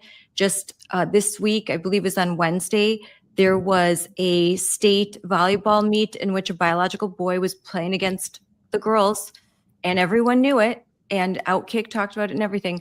What do you think when you hear what's happening as a dad of girls? Yeah, it's criminal. I mean, it really is. We're robbing children, I would say more girls than boys, of their ability to fully mature into women. And the ramifications of this are going to be so far downstream in society that people aren't willing to discuss them or talk about them today. I mean, we are moving so far in the wrong direction. And it's almost like we live in two different countries. You come to Florida and you think you're in one country, and you go to a state like California and you think you're in a different country. And I mean, I'm all for, states' rights and what's not, but there's also truth and nature and just eternal things that should be universal, no matter where on the earth you are. And I mean, I talk to people dealing with this in other states, and it's just like the twilight zone to me, because we don't deal with any of that here. And the reason we don't is because we took a stand against it. And by the way, like this is what always blows my mind is overwhelmingly people are on our side on this issue. Yes. This is not one of the big, partisan issues. I mean, Right. You have it's 95-5. Yeah, you have radicals out there that obviously are in the 5, but this isn't a 50-50 issue. This isn't even a 70-30 issue. Nope. So it's very confusing to me how we can't conquer this in all of these states. And we're now seeing it take a stronger effect on young men. We've come after young girls, but when there's no young girls left, what happens to the young men? And then what happens to the ability for everyone to start a nuclear family, which is the American dream and built this country and is the foundation that it sits on along with the church? So, it doesn't seem harmful to that 5% that you just mentioned right now, or it seems empathetic, but you're actually the reverse of empathetic. You're actually, when you have empathy for someone, yes, you try to put yourself in their shoes. Yes, you try to understand the issues they're going through. But if you care about that person, you actually help them see a better way out of it if they need that. And right now, we're just giving into the whims of children because it's instant gratification. And we live in an instant gratification society. I think social media has rewired our brains to constantly seek dopamine, constantly to seek happiness. Now, happiness is different than joy. Joy is long-term. Happiness is transactional. And anger and fear feeds the mind, and anger and fear are short-term emotions. Okay, joy is a long-term emotion, and all this stuff comes from a situation of anger and fear. It's the girl that's angry at the world or the boy, and either one, and thus wants to transition because this world's not fair and I need to get out of this world. Well, the other thing I'll add, because it plays into all my points, is we're just now seeing enough data. We've been in this long enough that we're seeing enough data where this is now becoming people that want to go back and reverse their gender transition. They've been in it long enough now. It's becoming the leading cause of suicide in our country. So when this was new to us, We were living through it like everybody else. Obviously, we knew it was wrong, but we didn't know all of the long-term ramifications of it. We're now seeing them. Kids, when they move into adulthood, realize I made a major mistake and I made an irreversible mistake, and it's going to affect the rest of my life, and they don't want to live anymore. And that breaks my heart. I have a girl, I have 2 boys, I have a girl on the way. It rips my heart out. And the people allowing them to do this and abetting them and enabling them to do this, the doctors, the teachers, the administrators, they don't care about those kids. They care about themselves and what their little corner of society thinks looks good. Yep. We actually heard a federal judge tell the state in our position on Monday, all these people, the state superintendent, the attorney general, these kids kill themselves and they go on about their life and not give a bat of an eye, right? And that's the truth. They are creating all these harmful laws and policies and pushing them down and actually destroying the bond between a child and parent, which I believe is the most important bond that a child will have in their lives. And that's why they're set down this path of destruction. And I am so grateful for people like Chloe Cole and the rest of them that are speaking out against this criminal act that is happening on children. Again, because like you, I am sorry. I go further than, and so do you guys. You guys are on the same side of the history, of being on the right side of the history. We go further than just voicing our opinion. We get in the fight, and we're not going to allow this to children. This is the most criminal, insane thing I've seen happen. Obviously in the history, I would say going back as far as we can, we were taught in school. No kid should be told they're born in the wrong body, and no kid should be mutilated. And I think if anybody knows that and they walk away from that, they're a coward. Yeah. And I want to add one more thing, because I've been like knee deep in this Gen Z thing, because there's a movement of boys out there that are trying to teach each other how to be men rather than relying on men that have lived experiences to become men. And my generation, as I said earlier, I'm 40. We didn't have the levels of anxiety and depression that Gen Z has. The generation above us didn't have the levels of anxiety and depression. And it's not like they've ticked up a little bit. They've astronomically risen. I mean, it's well over 50% of teens suffer with anxiety and depression. There is one thing that is obvious that has changed since when I grew up and when they're growing up. Social media. When I was growing up, I went upward for the troubles in my life. I went upward for advice. I went to God. I went to teachers. I went to parents. I went to mentors. I went to coaches. This generation goes sideways. They go to one another. They're seeking advice from individuals like themselves who may be in that situation, but haven't come out of that situation, don't have the life experiences to know what's on the other side of it and how you get there. They don't go on social media to become informed. They go on social media to be entertained and to confirm their ideologies. All their algorithms are overwhelmed with telling them what they already think they believe. They're not learning anything new on there. And again, I told you I was on 2 college campuses this week. Now, these are smart kids. These are successful kids, but they're on a big campus, and they have younger siblings. And I asked them, I said, where do you get your news? Because I'm a contributor at Daily Wire. I'm a contributor at Blaze. I read a number of news sources every day. I said, where do you all get your news? What do you read? They go, oh, we go on social media. I said, but where do you get your news? Where do you get your information? They go, just social media. We just, you can get so much in a couple swipes of your finger. And I'm like, man, all that you're getting is based on what you've told the program you want. And then 2, what I believe are foreign adversaries coming in as bots, impressing more junk into your algorithm. I mean, we have other countries that have infiltrated us via social media and are ruining us from the inside. And that has to be talked about more. I believe if social media didn't exist, we wouldn't have the level of gender dysmorphia that we have in this country. They go on social media and they say, oh my gosh, look at all these other people that are doing it. You couldn't do that 20 years ago. Now they can. And it just compounds and it compounds and it compounds. And we've got to figure out how to either overwhelm the algorithms with good, one thing I try to do, or figure out a way to dismantle that system and redo it from the beginning.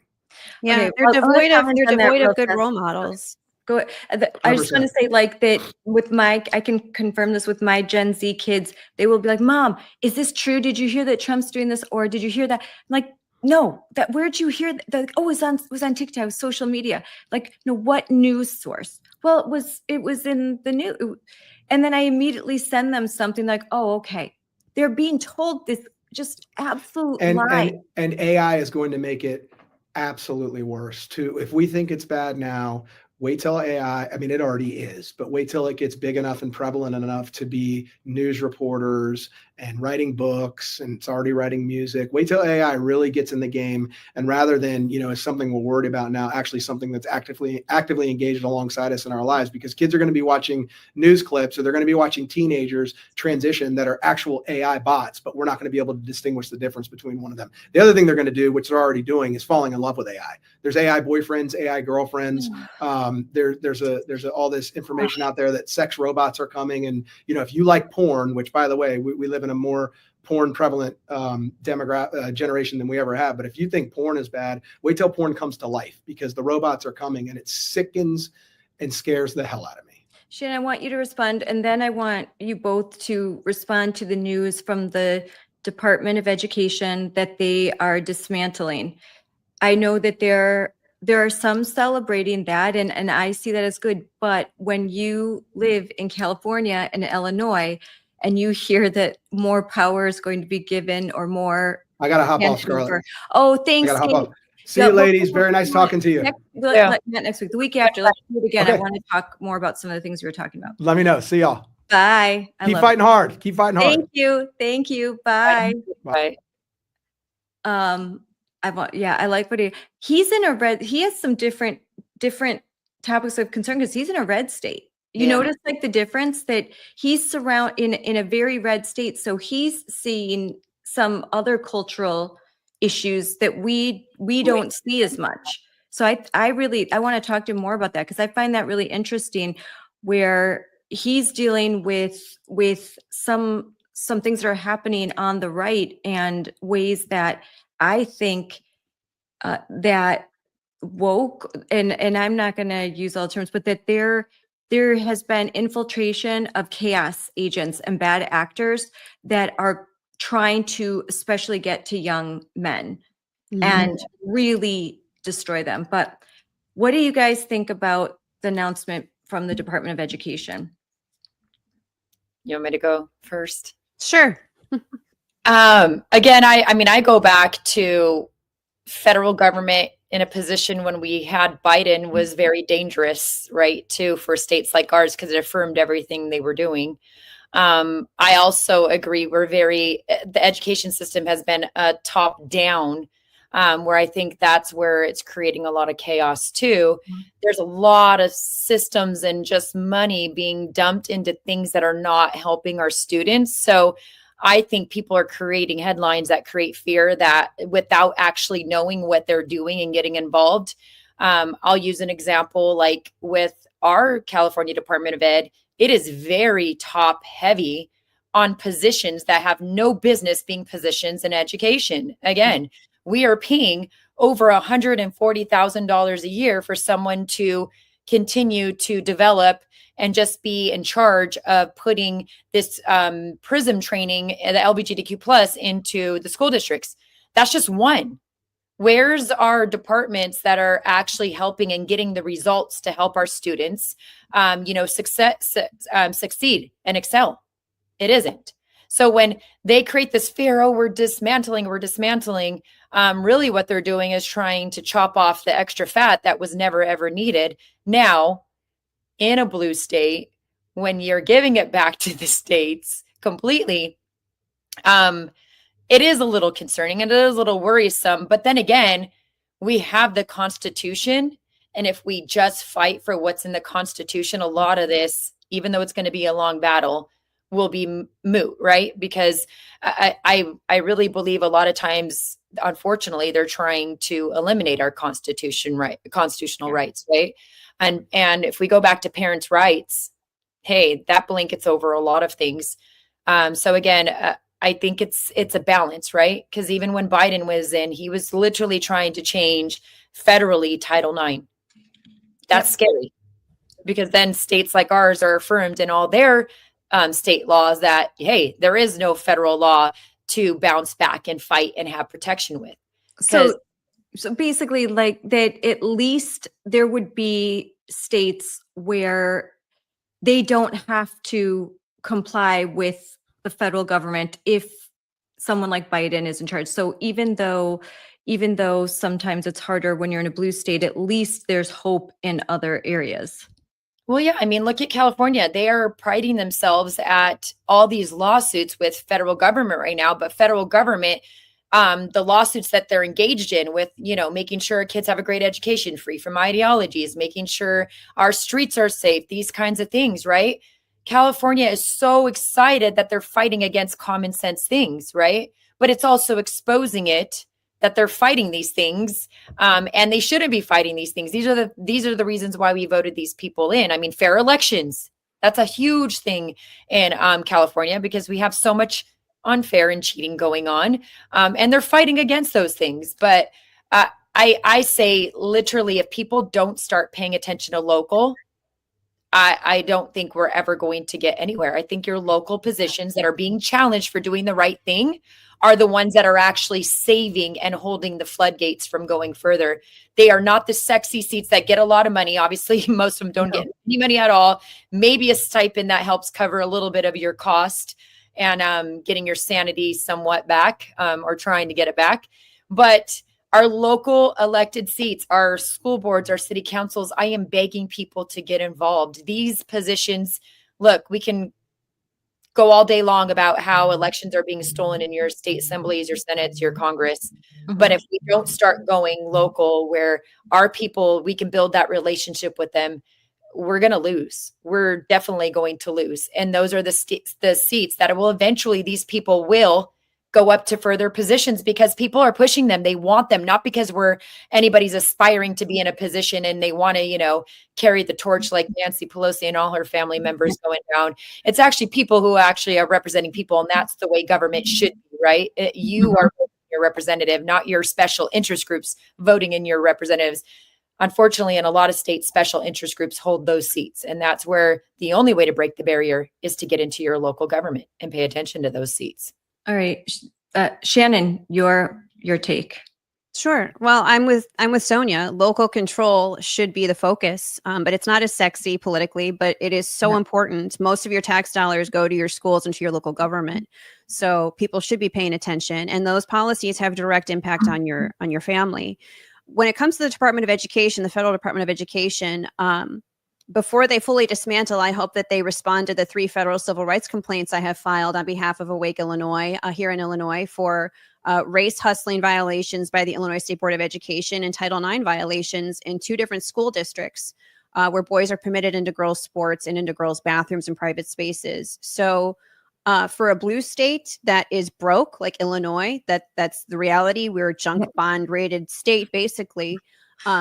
If you're beholden to the federal government and you're in a contract with the federal government to get those funds, then with President Trump in office, I mean, I've hedged my bets that Secretary McMahon and the federal government is going to respond and say, if you are in violation of this contract with our federal government, you will abide by Title IX and by Title VI and all the titles, or you don't get the money. And I have to express frustration because I understand government moves slowly, but this should be the lowest hanging fruit. I mean, I get it. We have illegal immigrants in the state that makes national news, but we have 2 million children in K through 12 schools here, and our state is broke. They take federal funding. So long as that is the contract, let's leverage the power that we have. And look, if you're going to take away all the federal funding and leave a state like Illinois to figure it out, feel the pain now, feel it later. But Illinois is broke. And if they're going to be funding woke teacher union activism trainings and all of this race hustling and everything else, then burn it down. And then they'll appropriate funds where they need to. And school districts will have to actually do a zero up accounting like the rest of the world and appropriate money to the classroom and to where it's going to actually educate our children and not indoctrinate them. So again, I look forward to seeing our 3 federal civil rights complaints investigated promptly, because otherwise, what are we talking about? Why are we celebrating that Trump is in office and not Biden if we're not actually going to hold blue states like Illinois and Pritzker and all these woke bootlickers accountable? I'm ready for it. It's overdue. Let me know. Yep. And I was in DC. Linda McMahon spoke, and I think it's honorable that she took a job that she wants to, that she took on a position that she is trying to eliminate. and sticking true to that and starting this process of, and it's not even dismantling, they're moving departments where they should be right now. So I know you don't have to get hair on fire like, oh, they're just moving things back to where they belong, because there's certain departments that got moved into the Department of Education and they don't belong there, and they could be covered by Health and Human Services, yes. free reduced lunch. Yeah, all of those things. Yes. Sure. But regardless of where it moves to, if you're not going to hold states accountable to the contract with the federal government and civil rights protections, then we're kind of kidding ourselves, right? So harness the power where it can be yielded. And yes, if it goes back to blue states and Pritzker's in office and we have to deal with it, then so be it. I'm ready for zero up budgeting across the board, local, state, and federal. So I'll put this out there for you guys. So I think this next fiscal year, because a lot of the funds for the prior year were already allotted. So the Trump administration could not hold those back. I think he tried in some cases in California, right? And since the funds were already allotted, they had to be released. So would we see the first test of withholding funding now this next fiscal year? Is that when we can see that there's going to be states that are going to put in their budgets, they're going to put in their requests, and now it will be up to the Trump administration? I don't know, maybe you guys would know better about the timeline. I have no idea. I would hope that's the case, Scarlett, because again, why did we get President Trump and Secretary McMahon in there, right? We really need their help. We need their air cover in states like Colorado, Illinois, California, New York, Minnesota. I mean, I could go on. And so there's a lot of hope. There's a lot of optimism. Some communication would be welcome. And look, when you have Newsom and you have Pritzker and you have these woke governors setting their sights on 2028, show us some air cover now. Let's start getting some momentum and some wins and some rhetoric that's going to say, hey, in Illinois' case, 2 million children in K through 12 schools. We want you guys to get the federal funding, but you're going to have to abide by the title protections of students or else. I'm ready for that message. Sooner the better. Aaron, imagine, so you do this, you're in Colorado. So we have to be real about what the messaging will be. If the funds are withheld, like universally statewide, now it's an election year, and Democrats, we can't feed the children. We don't have school lunch. We can't fund the Title I programs. We can't, for developmentally delayed kids with IEPs, 504 plans, they're not getting the funding. You know what they'll do. So you withhold funds, there's going to be that risk of we lose a whole messaging war. We just kind of went through that with the government shutdown. So Aaron, I'll let you answer first. Aaron's back. Hi, Aaron. Thanks. I had a kid pick up. So we're back. So there's a 5-year-old in the background. So Colorado's a unique position because they anticipated this and already accounted for the loss of federal funding. And I don't know how it works in other states, but in Colorado, less than 10% of funding in our schools comes from the federal government. It's primarily state and local funded. So they actually on this past election cycle put on 2 resolutions, LL and MM, that actually, and everyone voted on it. In November, we voted yes, that take our state tax dollars to pay for meals for every single child in the state, whether or not they need free lunch. So the taxpayers of Colorado continue to vote for these things. It's the same with the local level when they put out a mill levy request, and all of my community members vote yes on the mill levy and just give them more of our local funds. So Colorado anticipated this. It was the same with the Medicaid funds. They put in a bill at this last legislative session that put our state taxpayer dollars towards transgender procedures in anticipation of the Trump administration cutting those Medicaid funds at the federal level.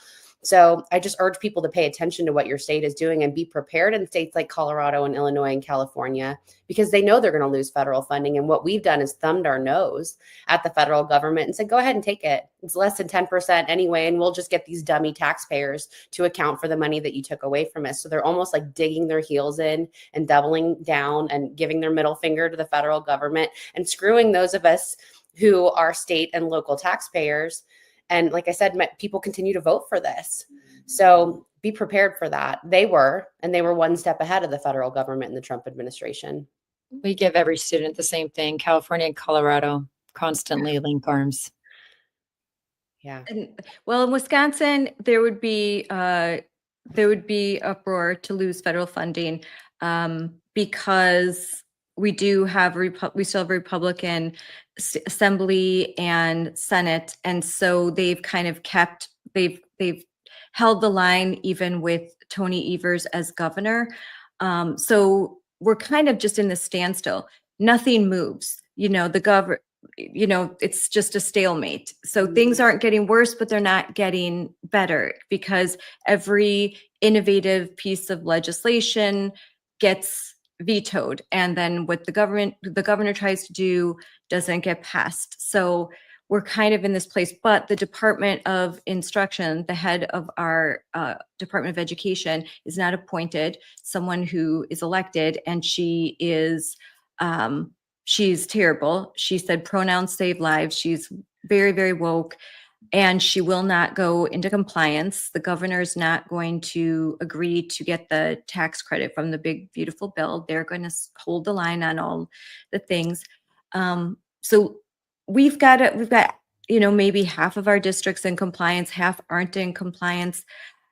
It would be tricky to lose funding here because our governor or our state Department of Education won't go into compliance. But I don't know. Our WIAA is in compliance technically, and so that's good, but we have school districts that are absolutely turning a blind eye to male players that are on all female teams. They allow males into girls. We just had a big, huge story where they allowed a 6-year-old pedophile into the girls' changing area of Case High School in Racine because of board policy. So, I mean, we've got issues here, and there are areas that absolutely should lose funding because they're not in compliance. I just wondered if they could do it. I wish that there was a way they could do it by district. Like every district that's not in compliance loses funding, and those that are would be eligible for the funding. But I'm not the lawyer. That's where I have to ask Dan. And I do think, like in states like mine, where they don't care if they lose federal funding, we, the parents, still have the power to hit them in the wallet where it does count. And so I maintain that mass exodus of students and litigation are the weapons we have at our disposal when the federal government's not going to be able to protect us from what our school districts are doing, what our state is doing. So, they're ready to lose those funds, but what they're not prepared for is to lose that $14,000 per student as parents continue to pull their kids out of the system. And I really think that's how we get their attention and change the behavior.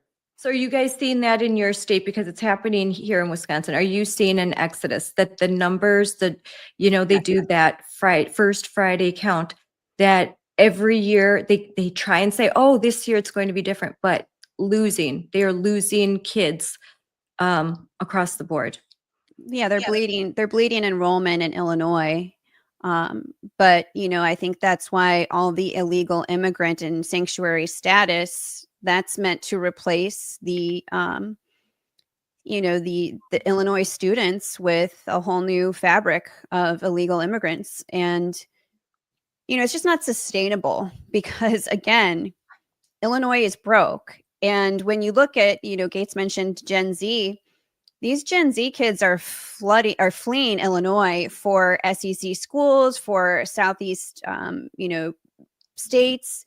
Yeah. The taxpayer base is just fleeing the state of Illinois. So, yes, up to a certain degree, they're going to want to see enrollment go up. But that's why they came after homeschool with House Bill 2827 in Illinois, because they saw that that's the fastest growing education sector. And also these pods and these co-ops. So they want those kids in government schools. They're losing their cash cows. Yeah. And you mentioned lawsuits. We have families that are now filing in federal court in Illinois for Title IX violations and for other infractions of parental rights. And so I do think that coming at them from all angles is just where we've arrived to. And I think it's a shame. But you mentioned the messaging. I think that's a very important part in a midterm election year, where who's going to come out with the best messaging. And I think that President Trump's administration, just like he did with a lot of the Title IX stuff when he was campaigning, leverage the people in blue states who are fighting this. Leverage Sonia, leverage Aaron, leverage the faces and the voices that have been fighting this from the ground level. That's going to be key. It really is. And I think you can call a massive bluff against Newsom, against Pritzker, against all of these radicals, but leverage the grassroots. That would really be my advice, Scarlett, is if you want to win on the message, you're going to need strong messengers. And what better than the people who have been in the thick of it, than the families that have been harmed by these policies and by institutions that have failed our families. So I think that's really going to be what's key, because we have momentum on our side. And I think we have incredible victories that can still come about for all these kids, but leverage the good messengers. I agree.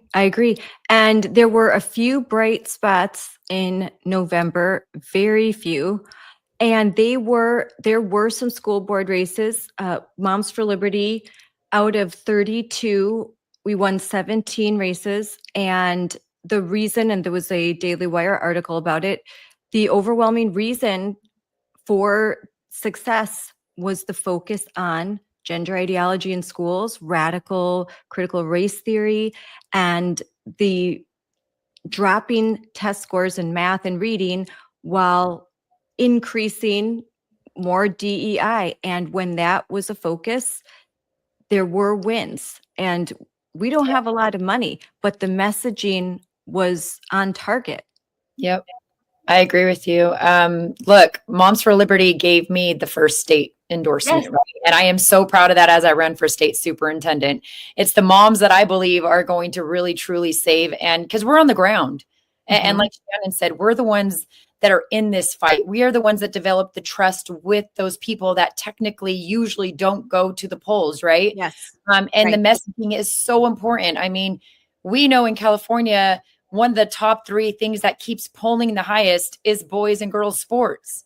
Well, get moms and dads to understand your state laws are allowing this to happen. And unless you start electing people like myself into positions of, elected positions, we're not going to change this. Right. Look, in a position, you could do in a school board seat, you could do so many things, including exposing what's going on that parents have no clue. I go back to 6 years ago. I was on the school campus almost full time. Art mom, PE mom, room mom, anything that was needed and not funded, which is a lot of things that are needed in California. I was that mom, but I had no clue the agenda that was being and the policies that were being set incrementally to eliminate moms like me out of my own child's life. Right. And when I realized, it was like, oh no. And then I'm told, no, the special interest seats, special interest groups own those seats. Look, they spent $150,000 on me how many years ago? 3.5 years ago. And we have been the biggest thorn in their side. We need to start banding together. Local is where you win the elections, but local is where you're going to make the most impact right now in what we're dealing with. Yeah. And then we move up. Look, I believe California in 2026, June, it's the only constitutional seat that California allows to win outright. We have 7 complete leftists that came out punching and saying that they are going to allow boys and girls sports. I am so glad they did that, because in June, we're going to get the 50+1 if all moms and dads band together and get their butts to the polls and show we are a force to be reckoned with. And guess what happens to the rest of the nation when you have a state superintendent in California? Like you guys know, Colorado, Illinois, come on, you're my battle partners when it comes to crazy. We all compete against each other, or at least our.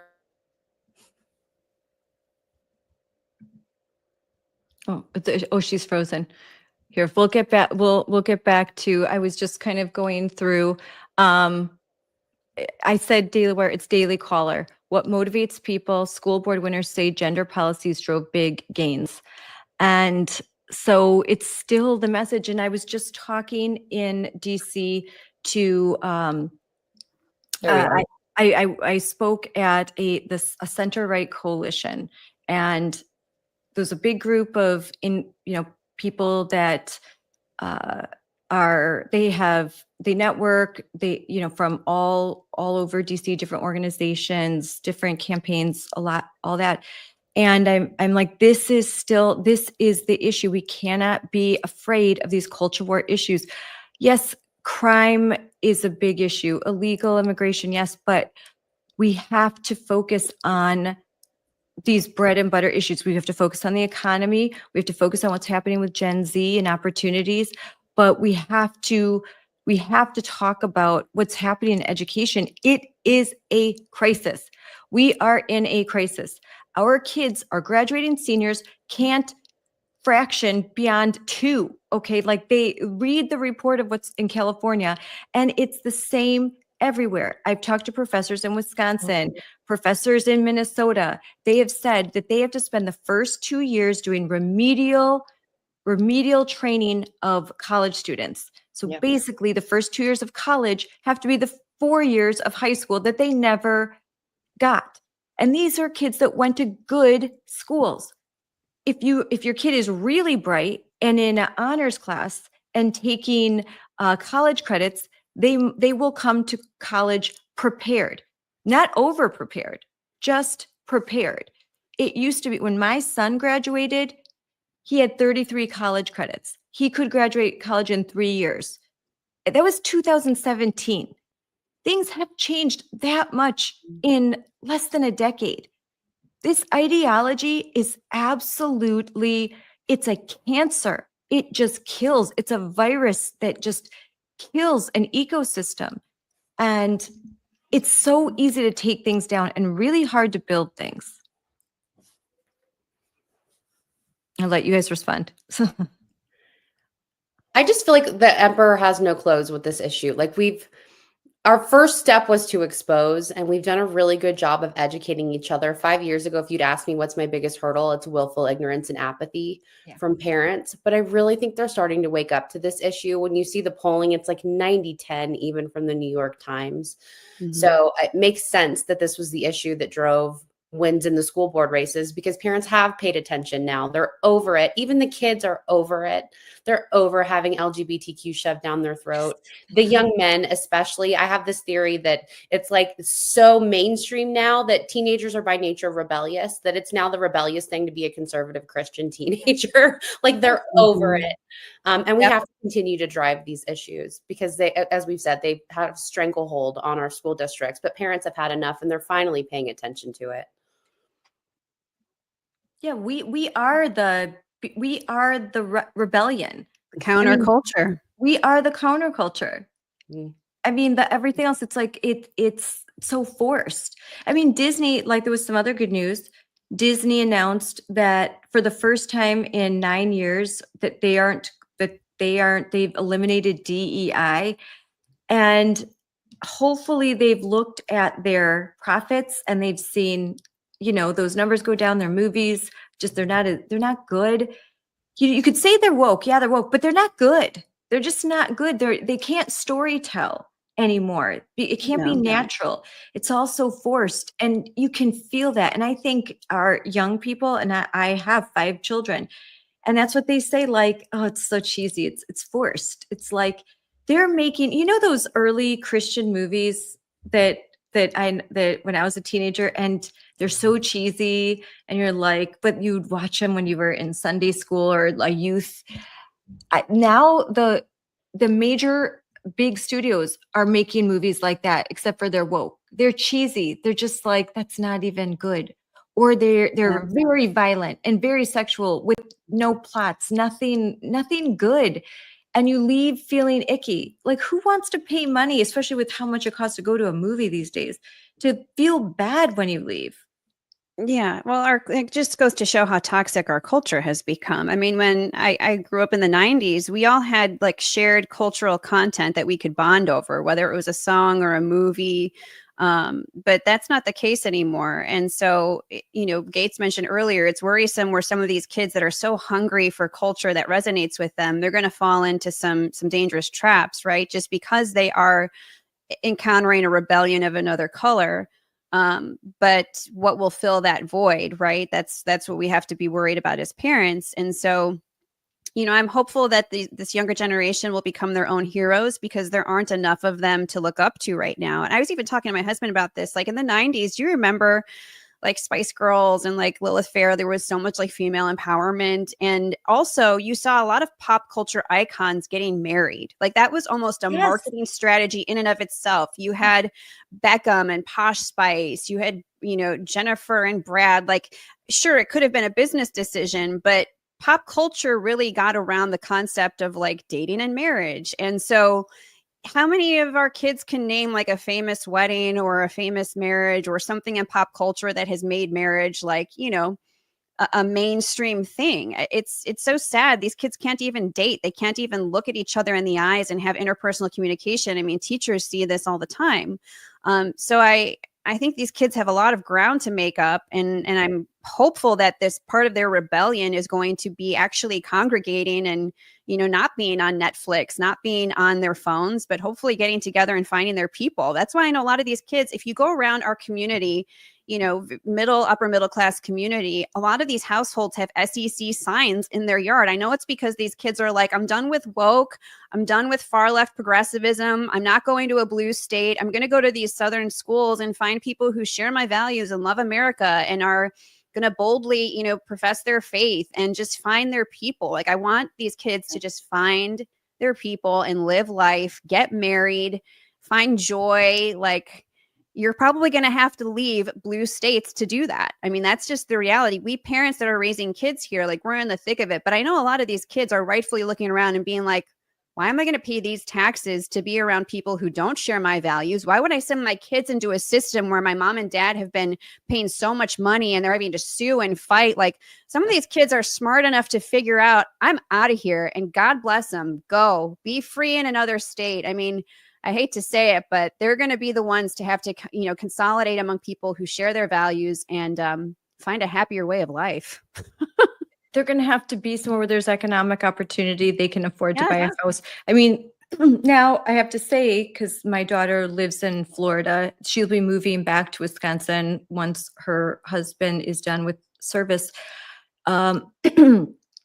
The affordability in Florida, there's still struggle with those issues. The cost of insurance is high. Home ownership houses are expensive. And There's a so bubble there right now, but Yep. keep an eye on that in the next year or two. I think you're going to start to see a sort of reset in certain real estate markets. But yeah, Florida it's has had a bubble. and it's worth, if you like, there's so much positive, but nothing's perfect, because everyone is moving to a place. Well, then it can be more difficult to find housing, and then prices can go up. So I think a lot of different things need to stabilize and settle. I Very anecdotal, but in my area, we are finally seeing homes that first time home buyers can buy. They're coming on the market. They're coming online. And I know, because we're just eyeing things for my daughter. So this is the first time in a few years where finally some fixer-uppers, some smaller homes, some starter homes, they're coming online and the prices are getting more reasonable. So Yeah. I think it's a good sign. And once Good. people Most of these feel kids, though, it- are going to need help, Scarlett. Most of these kids are going to need help from their parents. I mean, that's Oh, just the reality. And the ones who don't get it, they're forced to go to red states. Yep. Yep. It's just that the taxes in a state like Illinois, like where we live right now, I don't know how a young new family can afford a home. Yep. I really don't. I think it's nearly impossible unless you have your parents helping you. And I mean, John and I, we built up our capital. We bought our first home in Arizona in 2006, 20% down payment. Do you remember what happened around that time? the big real estate bust, the bank bust. Yeah, we were surrounded by dirt lots. I mean, we were fortunate to recover, but I don't know how kids today are going to do it without help. Yep. And I feel for them, but they're going to have to leave blue states. I mean, again, the taxes are ridiculous. Why would a young person want to start out with all of this debt? It's stupid. It's absolutely stupid. The first house we bought was in Virginia. It was an adorable brick, 2-story, 3-bedroom, 1.5 bath house for $120,000. I mean, can you imagine? Like, They're done. And we have to stop putting them on this conveyor belt of you must go to college. And I'm starting to see that 100%. happen, especially, I mean, AI is a big factor. Like, we need to be encouraging our kids to go into trades. Why would you want to start your life out with $200,000 of debt? Like, that is no way. Of course, you're not going to be able to afford a home. You can't, you're $200,000 in debt. So, and I think actually Linda McMahon has this at the forefront of her agenda to really push the trades over higher education, because that entire system is hijacked. But we as parents have to do a good job of making sure our kids understand you don't have to go to college, that there are only certain professions that require this path. In fact, I'm encouraging my sons to go into trades.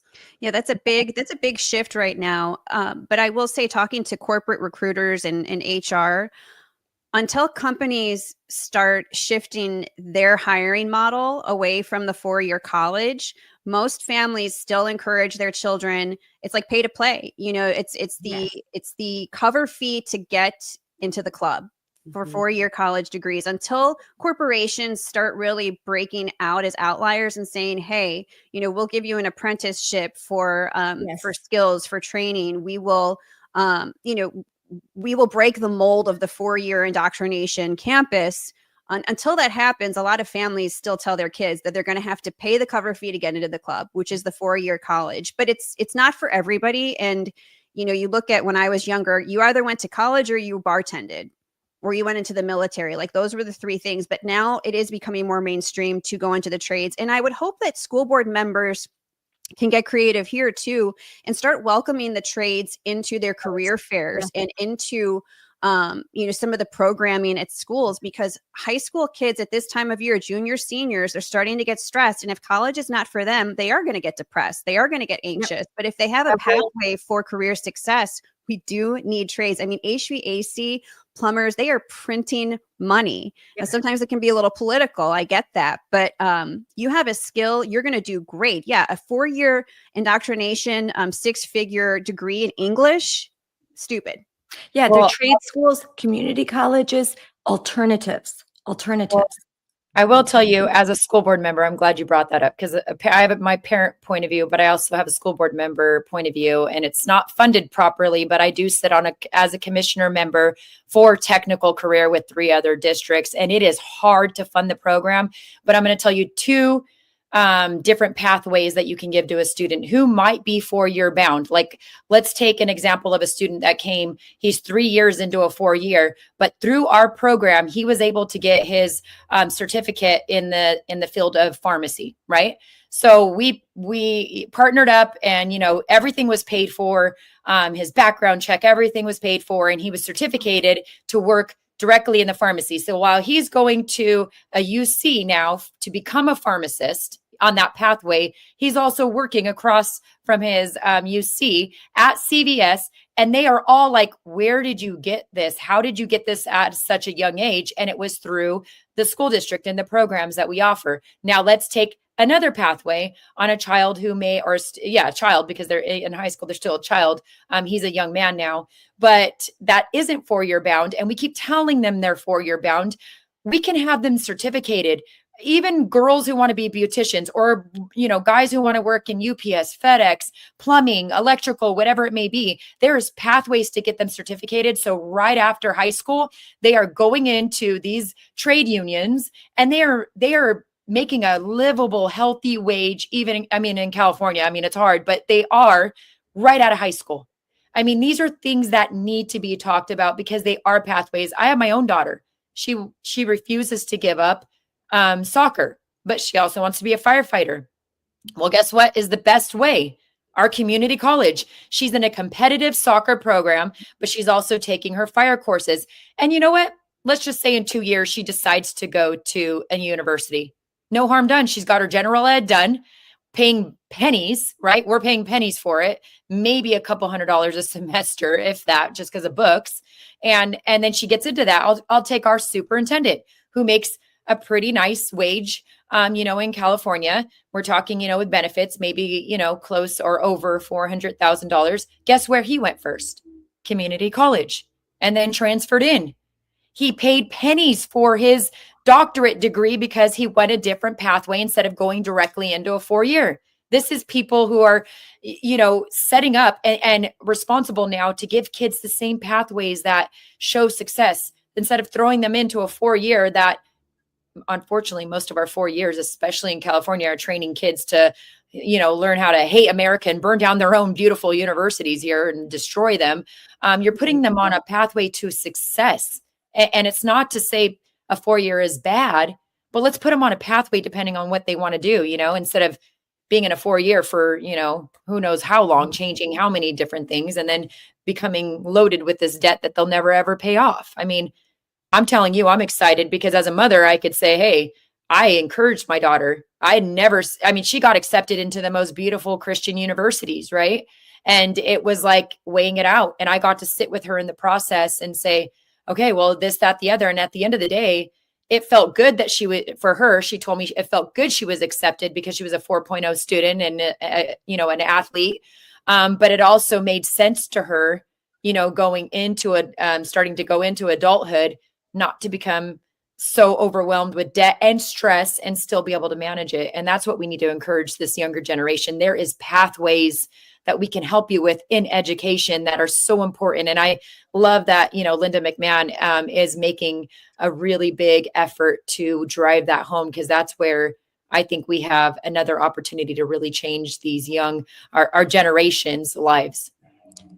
I agree. That's a really good point. What the Secretary of Education is doing, focusing on that the 4-year degree. I mean, I was just talking to a couple of friends that have freshmen in college right now, and the amount of partying and the sorority and up to, I mean, really, we're like, so kids have an experience. I don't need, now that I'm down to, I have 2 graduating, one that is doing just that. She's going to a smaller college not far from our house, and she stayed at home her first year. She comes home all the time, and she has an internship, and it's sort of like a commuter, like she's treating it almost like commuter school. Like she's there because she has to get her degree so she can go to law school. That's it. Like has a few friends and stuff, but she's not looking at it like this is my social scene. So I have 2 left. And frankly, I'm just like, I don't want to send my daughters that I've worked so hard to raise, to protect, to fight all of these years. And now, like, fly little bird into this Marxist land of chaos and hedonism and see what happens. Like, we're really scratching our heads. Like, what do we do? Cause she's really bright, but my one that's closest to graduating, my 16-year-old. And, she says she wants to go to medical school, and I'm just like, oh, I just, the thought of, it's so much worse now. The thought of sending another one off to college, I want to go into business, and I wish there was a pathway where there was a internship. Like you can go to school like a trade, and then you're an intern, and you just get right into working and building your life and being an entrepreneur. And you don't have to, waste so much time. We in college. There were so many classes I took that I absolutely didn't need at all. I could have done it in 2 years. 2 years is all I needed to get my pre-law degree and go to law school. That's it. Instead, a lot of it's a racket. I mean, again, companies, though, I think are going to have to really be outliers and start, helping kids break out of that mold of the 4-year college is what's needed to make a good living. I hope that more do that. I think that they would actually get probably a pretty good pool of talent and of hard workers. But yeah, there's a huge party scene in colleges. There was even when I was in college. Oh, yeah. So, to be in debt and then to be among, a crazy scene of alcoholism and drugs. And how much did school cost when we went? It was like so cheap. I went to state school. It was Yeah. so cheap. I Yeah. had no debt. But kids can't even get into the state school in Illinois because, again, all these foreign students are coming in. So, yeah, I think that we have definitely modernized how we're educating our kids on their opportunities post high school. And I think that is more mainstream now. Nobody really judges that. I think people hear a kid who is working and at a community college and say, wow, that kid has his act together. Like, he's breaking the mold. He's not in debt. So that's a good thing. And I think that our kids, it'll be very interesting to see how our kids parent their children. I think you're still going to see a huge homeschool alternative education model grow. And you're going to see that the trades are needed. I mean, AI requires facilities. It requires data centers. It requires, coolants, and people are going to need to fix that. So we're going to have a real need for skilled workers and for manual laborers. So, So there's been a lot of change. I think you're right. Homeschooling at the K through 12 level, but there hasn't been any change at the collegiate level. So maybe now that our kids that we are raising our kids different. Now that our kids are heading off to college, now I feel like, do I have to save? Now I have to get into reform because that racket, and it is such a racket. They charge so much, and they have these huge endowments, right? Huge endowments. They charge a fortune. Half the classes are virtual. If you're a freshman, almost all of them are. So you're paying all this money so they can still be behind a screen.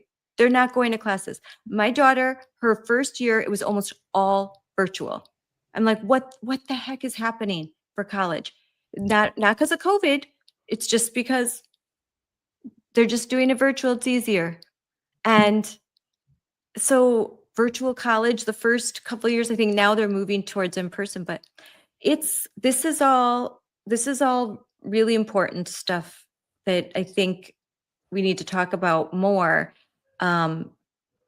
because the debt, the waste of time, and the indoctrination That's of what I our was going to kids. say. The indoctrination. Brainwashing. Yeah. This whole generation. I mean, I just keep telling people, fight the good fight. A lot of us can get in there, learn how it works, learn the opportunities, get in your communities. That's where you have the biggest voice. And then that's how it changes. I really believe that in my heart, because again, I'll go back to, I didn't even know what a lot of these programs that we could be focused on were until I got into that position. And I'm like, why are we not doing this? This is our job, is to provide these pathways to these students and not set them on a pathway of failure, right? Because again, we're sending them into these universities that they're going to load themselves up with debt. And most of them come out with degrees that they're not even going to use. You just said it, Scarlett. You took classes you didn't even need, that you spend a lot of money for. And again, 1 in 8 of those students are going into these beautiful schools, not even knowing basic math and reading. This is why we keep fighting the good fight, because this is insane. And I remember maybe 20 minutes ago, you brought up the cultural war thing. We didn't wage this war. They waged the war. They continued to wage the war. They call it a cultural war to try to quiet voices like all of us on here right now, Erin, Scarlett, Shannon, all of us moms who are fighting the good fight for basic things that we just were like, what in the world? No, you're not going to tell my kids sexually explicit things. No, you're not going to hide secrets from me. And no, you're not going to tell my child that is a girl that she could be a boy, and vice versa. She has to let a boy in her private spaces. Heck no. That is the war that they started. We are going to finish. And you ain't going to stop any of us unless you put us on a stretcher, because our kids are worth fighting for. And one day they're going to look back and say, it was moms, not the politicians. It was the moms that got their hands in there and they came out winning, because look at us. Now we know this beautiful country that our moms were fighting for on the front lines, and dads, and mama bears, papa bears. I agree that we all need them. I couldn't do this without my husband, but I'm excited to be in this fight with you guys. I love you, ladies. I unfortunately have to leave to another meeting because my day is packed, but I appreciate you guys. I mean, I can go back to how many years ago each of us have met, and look at us. We're not out of And our this. lips aren't even bloody yet, as my friend Steve Lucy says. So I hope Right. this all terrifies the enemy that we all know each other and we work together. Oh, and we gosh. are strong in numbers. They're like, they have a map and they connect all of us. I don't know if you guys ever seen it. It's Yes. so beautiful. I'm like, thank The you string. for showing me how much we are connected and linking arms throughout the nation. I am so glad you reminded me on a day where it gets really ugly and another threat came in or somebody's in my face in the grocery store. But thanks for reminding me about the Scarletts, the Aarons, the Shannons that I know will have my back in a minute if I say, hey, ladies, get over here. I need you. Or you say that and we all meet together and we fight the good fight together. So I am so glad they do that because it's a reminder every day when things get rough and hard. Love you, Sonia. Rooting Bye, for you. Sonia. Thank you for coming on. Thank you Fighting the for good all fight. you're doing. Yes. God Love bless. you. Take care, Sonia. After Thanksgiving, we'll do again. We'll just keep doing stuff like this because on Fridays, like it just like get on, talk. It's we were like at some point this was like number one. It's for the live stream. So we're right now. Look right now. We're number 2 right now behind Mario. I can't Nuffall, who has a huge account. So like Great it's work. great. It's great. Keep it what up. we're You're doing amazing work, and these are good conversations. And it's just going to be regular people that save their own families. That's really what it comes down to. And we can leverage certain power brokers along the way, but it's going to take regular people with courage to keep talking and to just speak like normal people to these issues. It doesn't take a college degree to do it. It doesn't take a savant. Just takes people who care about their families and care about this country. So I'm grateful to connect with you ladies, and I'm grateful that you had me on, Scarlett. I'm going to have to scoot as well. Yeah, but I want Erin, I want you to give your closing words. Yes, I just want to emphasize what we've said all along, and that's the most impact anyone can have is in their own sphere of influence. And just again, to echo what Shannon said, we're just regular moms. There's nothing special about us. We just happen to have this particular platform, but really the most impact anyone can do, it's local, it's with the people you know, it's in your community, and band together. Like we have so much strength in numbers, the coalitions that are being built within our states of organizations, grassroots organizations working together. That's where our power is. Yes, great. Thanks ladies for coming on. I feel like I could do this all day. I know you could. Keep going, Scarlett. I could be like, bye guys. Now Keep going. But thank you so much for all I you have to go do. pick up my daughter too, so it's a good time. And Thanksgiving. So we all have, I'm sure, I'm like, oh my gosh, Thanksgiving's next week. I have so much work to do. So we got to get to our holiday planning. But thanks guys for coming on, especially right before the busy holiday. And we'll do this again. Like I want to make this regular. I don't want it to be so structured. Like let's just get on and talk because hey, doing that, we're beating a lot of big organizations. Just regular people are tuning in to listen to regular moms that have fought, and we're talking about real things, and we can talk about it just honestly because we're not beholden to anything. We can just tell the truth. So, and we cannot be canceled. No, we cannot be canceled. All right, bye guys. Bye. Take care, everybody. God bless. Bye. Erin. Thank you everyone for watching this live stream. I am going to air it again tonight on X. So because it's so good, and I know that there's going to be a lot of parents that are working right now or they are with their kids. So we'll re-air this. And so if you know of someone that you think, oh, they would have loved to listen to this conversation, be sure to let them know that I'm going to air it again at 8:00 Eastern time. And I will air it exclusively on the Moms for Liberty X account, and that's at Moms for Liberty. And then we'll have this up on our YouTube channel, and I should put some of this stuff up. Let's see. So the Moms for Liberty YouTube channel at Moms for Liberty. So that will be there. And on X at Moms for Liberty, we'll re-air this tonight, this conversation, because it was just awesome. It was great. Had on these powerhouses. We had legal advice from Dan Lennington. We had Gates Garcia hop on from Florida. Sonia Shaw, who is just doing amazing work. And as she said, she is the first statewide endorsed candidate for Moms for Liberty. We are endorsing her in her attempt to bring sanity to California and become the first sane head of the Department of Education in California in a very, very long time. And hats off to her for doing this. I mean, it's so hard to be a candidate, and it's so hard to run a statewide race, have kids, and she's a school board member. And on top of that, she's the president of her school board, constantly being sued, always fighting the good fight. And thank you to Erin Lee. She's amazing. She's so sweet. I was with her and her husband in Chicago at the Defending Ed conference. And shout out to Defending Ed. Thank you for all the work that you're doing. Thank you for exposing the NEA. Hi, Marissa.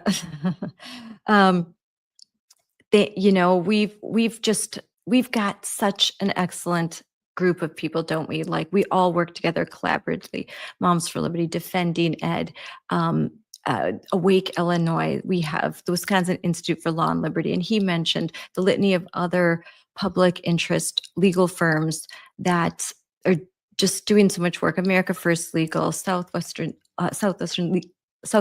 Legal Foundation, Kim Herman. There's so many great warriors, so many wonderful people that it's hard to list them all. And I'm very excited to hear that my friend January Littlejohn, that her case is being considered right now at the Supreme Court. Crossing fingers that they will hear her case. They'll hear oral arguments, and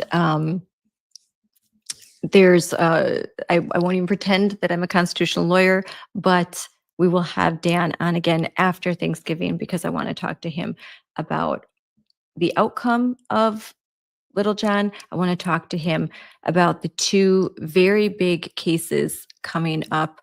There'll be two cases in January that will deal with the male athletes invading women's sports.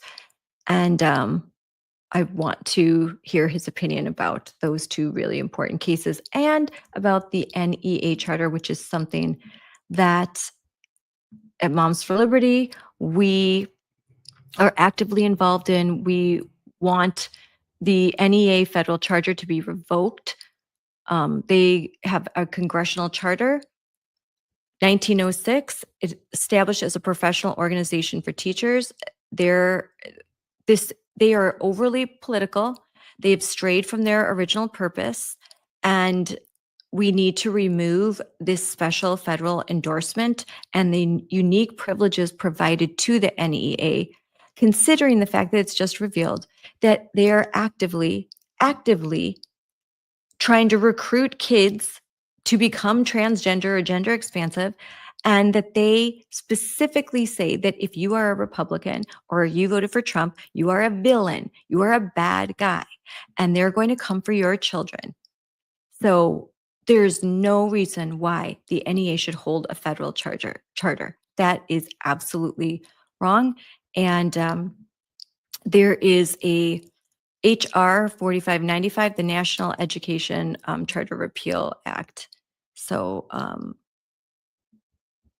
I want to make sure I have that information right, but we definitely support the repealing the charter for the NEA, and that's a no-brainer. That's a no-brainer. I mean, Becky Pringle, I mean, seriously, she in June, she looked like she was losing her mind at the last conference.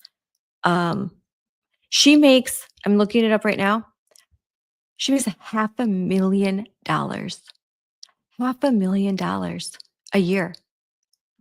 For what? What does she do? Every year, the test scores get lower. Every year, our kids are less prepared for college. They're less prepared for the rigor of adulthood. their ability to think rationally is dissipating, because to think rationally is white supremacy. To do math is oppression. And ask someone to read or write in they're like, oh, well, we have AI for that, I guess. I mean, it's ridiculous. This is all just sheer insanity. The amount of money that is spent on education and the ROI for it, it's absolutely appalling. But I think that people don't put all these numbers together. They don't put together what they're paying for property taxes if they're paying property taxes. They don't consider the amount of state funding and then federal funding and the grants and all the hidden money and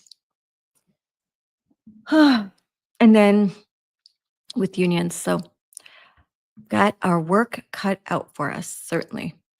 Well, anyways, I have to go get my daughter from school. Thank you for tuning in. Thank you so much for your support for the Unleashed podcast. Thank you to Chris from Trace Gallagher's show, who brought by the van to my house last night so that I could be on the show, Fox at Night. Thank you to Trace Gallagher. Thank you for the producers. It was a really unique experience. I was shaking so much. It was unusual, but it looked good. And I should be getting a clip soon, and I'll air that. But we discussed in a much shorter form. We discussed the NEA, and we discussed what's happening in schools and why our kids are graduating and they cannot do basic math. Basic math and word problems. Well, those are very hard. I mean, word problems for 8th graders were too challenging for graduating seniors in California that were entering the University of California, San Diego. And that is not unique. That is not unique. So there are a lot of things. There are a lot of issues here. And if you're running for office, hello, these are issues that could break through the echo chambers and get people to think, And so, very important. All right. Thank you so much for listening. And be sure, if you're interested in joining Moms for Liberty, we would love to have you. So go to momsforliberty.org. That's moms4 liberty.org, and learn more about Moms for Liberty. You can join. Maybe you even start a chapter in your area. That would be great too. We need more Shannons, Sonias, Aaron's, Scarlett's. We need more. We need to grow. We need the next generation too. Young moms, you saw the gender unicorn. Maybe your kids aren't in school yet, but they will be. And you will be faced with the gender unicorn. If you would like to not be faced with the gender unicorn, you should join Moms for Liberty and get involved now so that you have options when your kids are starting preschool and kindergarten. Don't wait. Start now. Your kids will be in school. And this garbage is there. So start fighting now. Don't wait. Don't wait until it's your kid. Don't wait until suddenly you realize, like Aaron said, in your kid's 4th, 5th grade class, they start reading George. George is a book recommended for 4th graders.